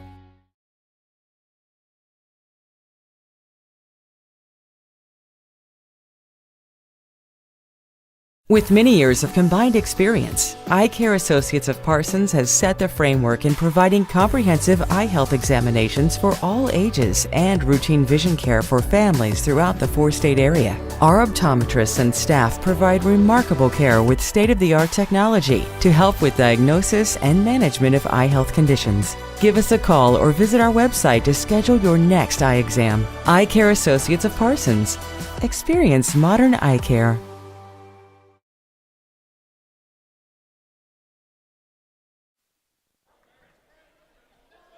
59-50, Winfield leads Labette County. Welcome back, basketball fans. Jack Leak and Jack Leak with you. Labette County pressing full court. Winfield here, down by 9 with 3:50 left, and it works. Interception, long pass to Bates. Nobody in front. Left-hand layup, good. And that's how it's supposed to work. That was a great job there, applying pressure and got the pass and got the layup. Let's do it again right here. Winfield still taking their time to cross half court. And Weil gets a hand in the bucket. Steal. Bates, left to right, rises with a floater. Missed it. There's Barrett. Missed as well. Wow, that was right there. A jump ball will send it Winfield's direction. Gosh, love the effort, love the opportunity. Would like to have had that little chip shot back, but hey, let's just keep pressing on. Looking good. 59-52, Winfield, 3:20 left in the fourth quarter. Hutto trapped over there but gets out of it and finds Maury up ahead at the cup and is fouled, I guess, and is going to shoot 2. Yeah, those are just tricky to call. Just drives and kind of shimmies left and right, and I guess if there's any contact, that's just a block. His first free throw's good. I guess that's got to be better than letting him just kind of do a finger roll. Second free throw is on its way for Maury, and no good. Heston loses the rebound. Winfield has it. Another dagger inserted into the back. Yeah, I got to get those rebounds every time we can. Down to 3 minutes, down 8. Braxton George set to check in at the next whistle. Graham in the corner. Winfield burning clock, under 3 to play. 12 seconds on the shot clock. Vikings by 8.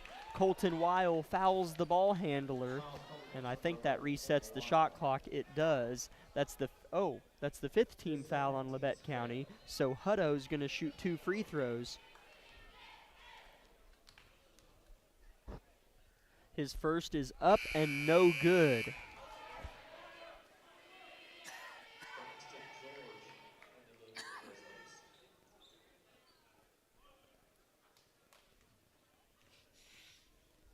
Hutto's second is no good as well, and the rebound goes back to Winfield Gibson, and then a foul on Weil as the pass went to Hutto.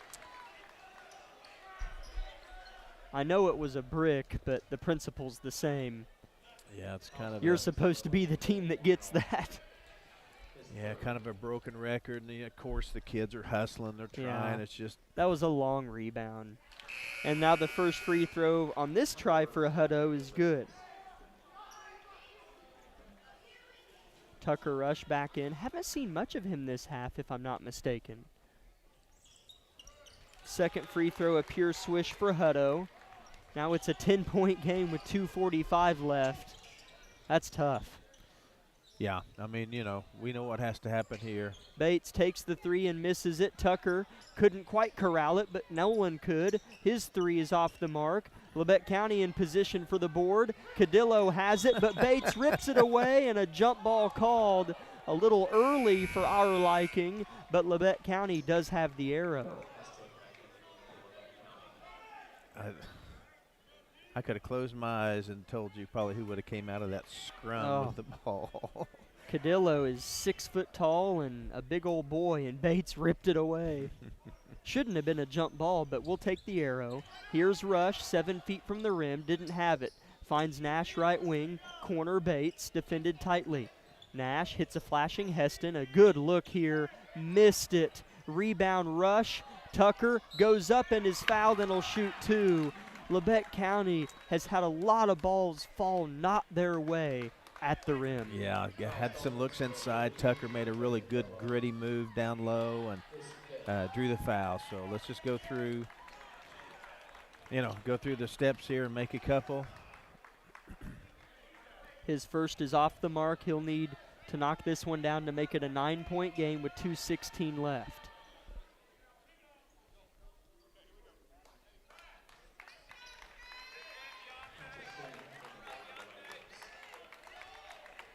(62-52). Oh, that was 5 personal fouls on Cadillo. I didn't realize that.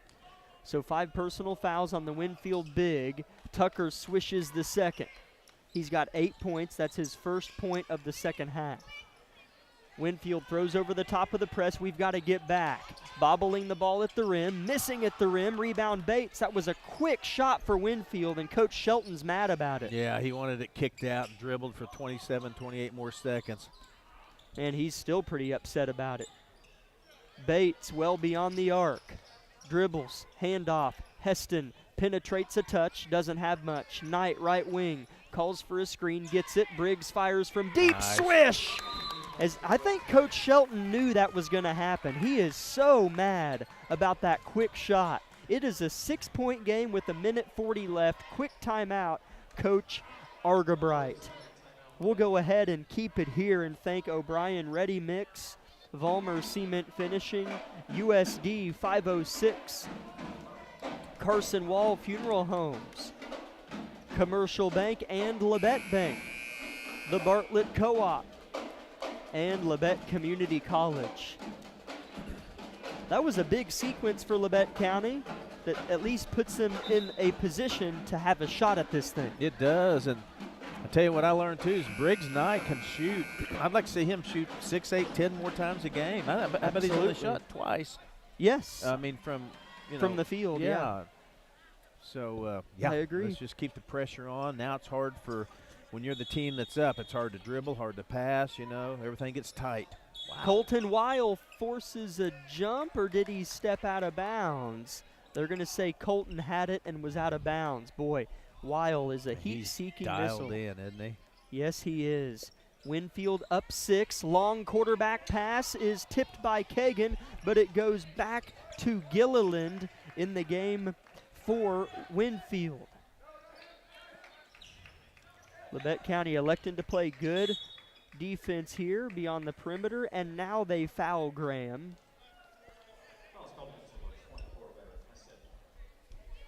I think Argabright was trying to control which player had the ball and then foul the one he thought was I'd say worst, but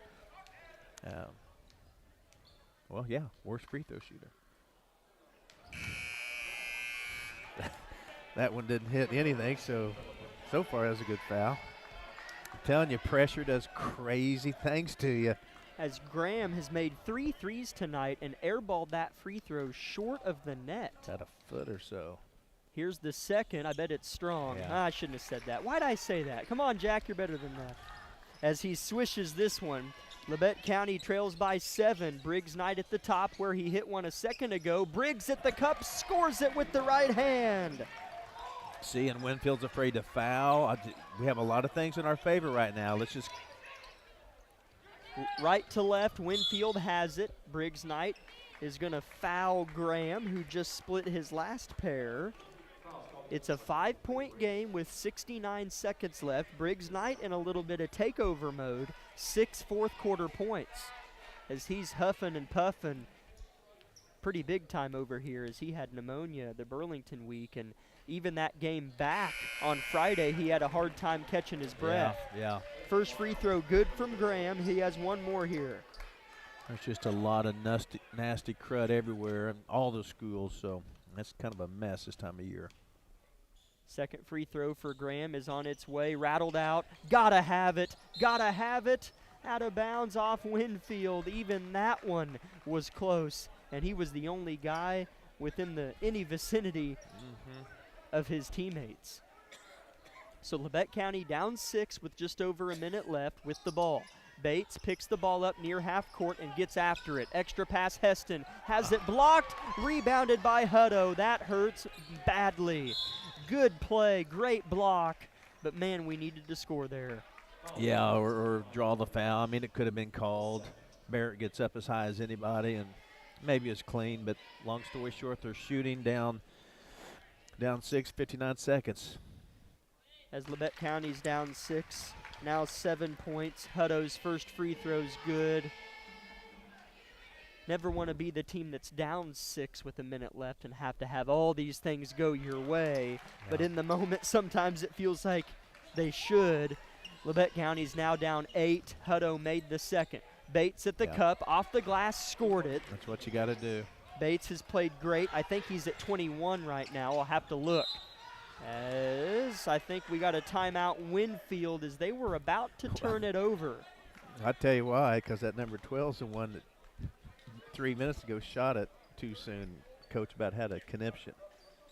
Yeah. And he caught it again. Coach called timeout before he shot it.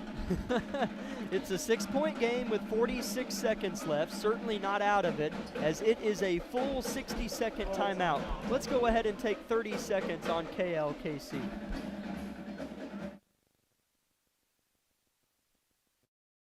Hi, I'm Shelby, one of the pharmacists at Bowen Pharmacy. Not only do we keep you up to date on your COVID and flu vaccines, but we also offer pneumonia, shingles, hepatitis, meningitis, tetanus, and whooping cough vaccines. Based on the latest CDC guidelines, we can recommend the vaccines to keep you and your family healthy. Thank you for always choosing Bowen Pharmacy. We're here today and we'll be here tomorrow. Welcome back, Grizzly fans. We're live from Winfield, Kansas, where Labette County trails the Vikings 66-60 with 46 seconds left in the game. Winfield does have the ball, adds a bit of damper to things.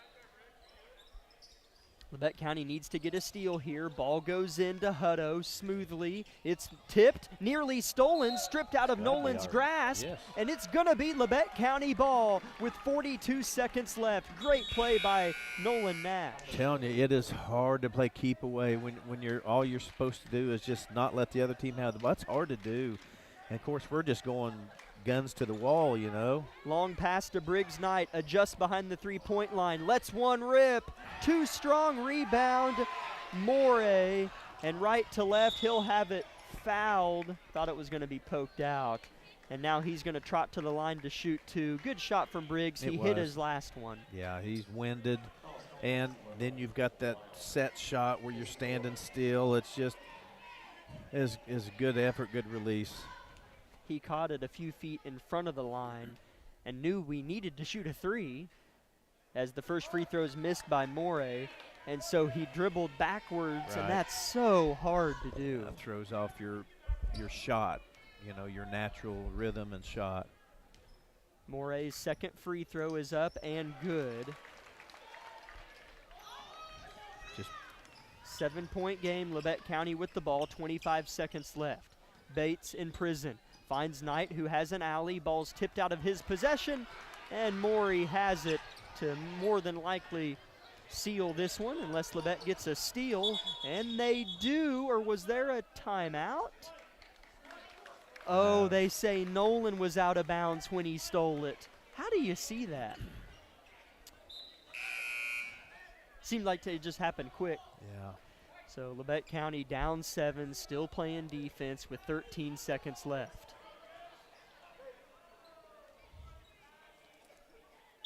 Gibson, the inbounder, looks for somebody to find and throws it into Hutto, who's fouled by Weil.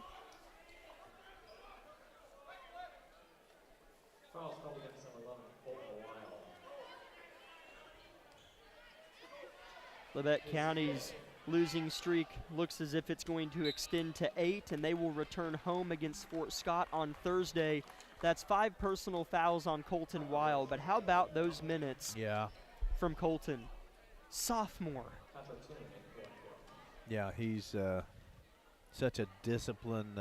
Well, and you mentioned that with his shooting last night. He probably got chased out of the gym by the janitor, but just his. I just know him well enough to know he's super coachable. He does exactly what he's told to do. He works, he hustles. He's a team player, like most all these guys are. But yeah, a great game there by Colton. A couple substitutions here. What do we have going on here? Blood on the floor. Oh, okay. First action tonight from maybe the athletic trainer, I'm guessing. Runs out there and is wiping up the floor a little bit.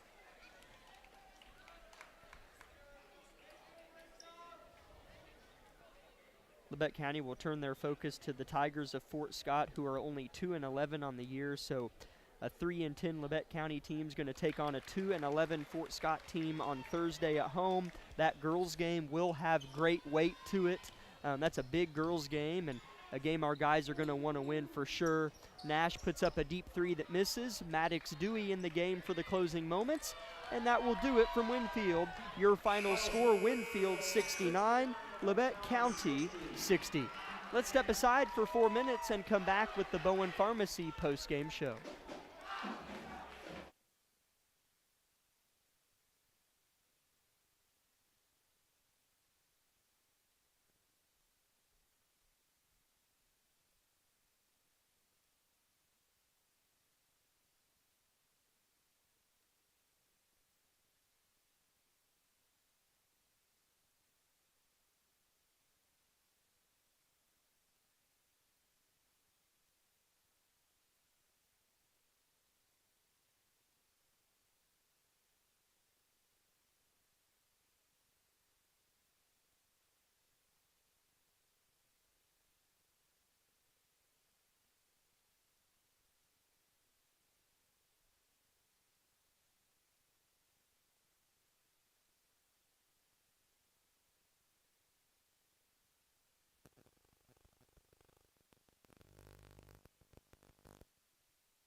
Winfield band still getting after it here.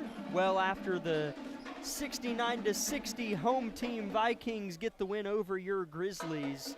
And welcome into the Bowen Pharmacy postgame show. Kagan Bates led the way tonight, 22 points for Labette County, and helped us score some points in the third quarter to keep us in it. Another game where Labette County was arm's length but couldn't bear hug them and get closer. Yeah, I hurt for these boys and the coaches a little bit. I mean, just love this group. You know, they're so fun to watch, and we're all, like you just said, all but within one or two things going our way late, and we win the. I mean, it's that close, and several games this year have been that way. So appreciate their effort, their attitudes. Man, they always bring their best.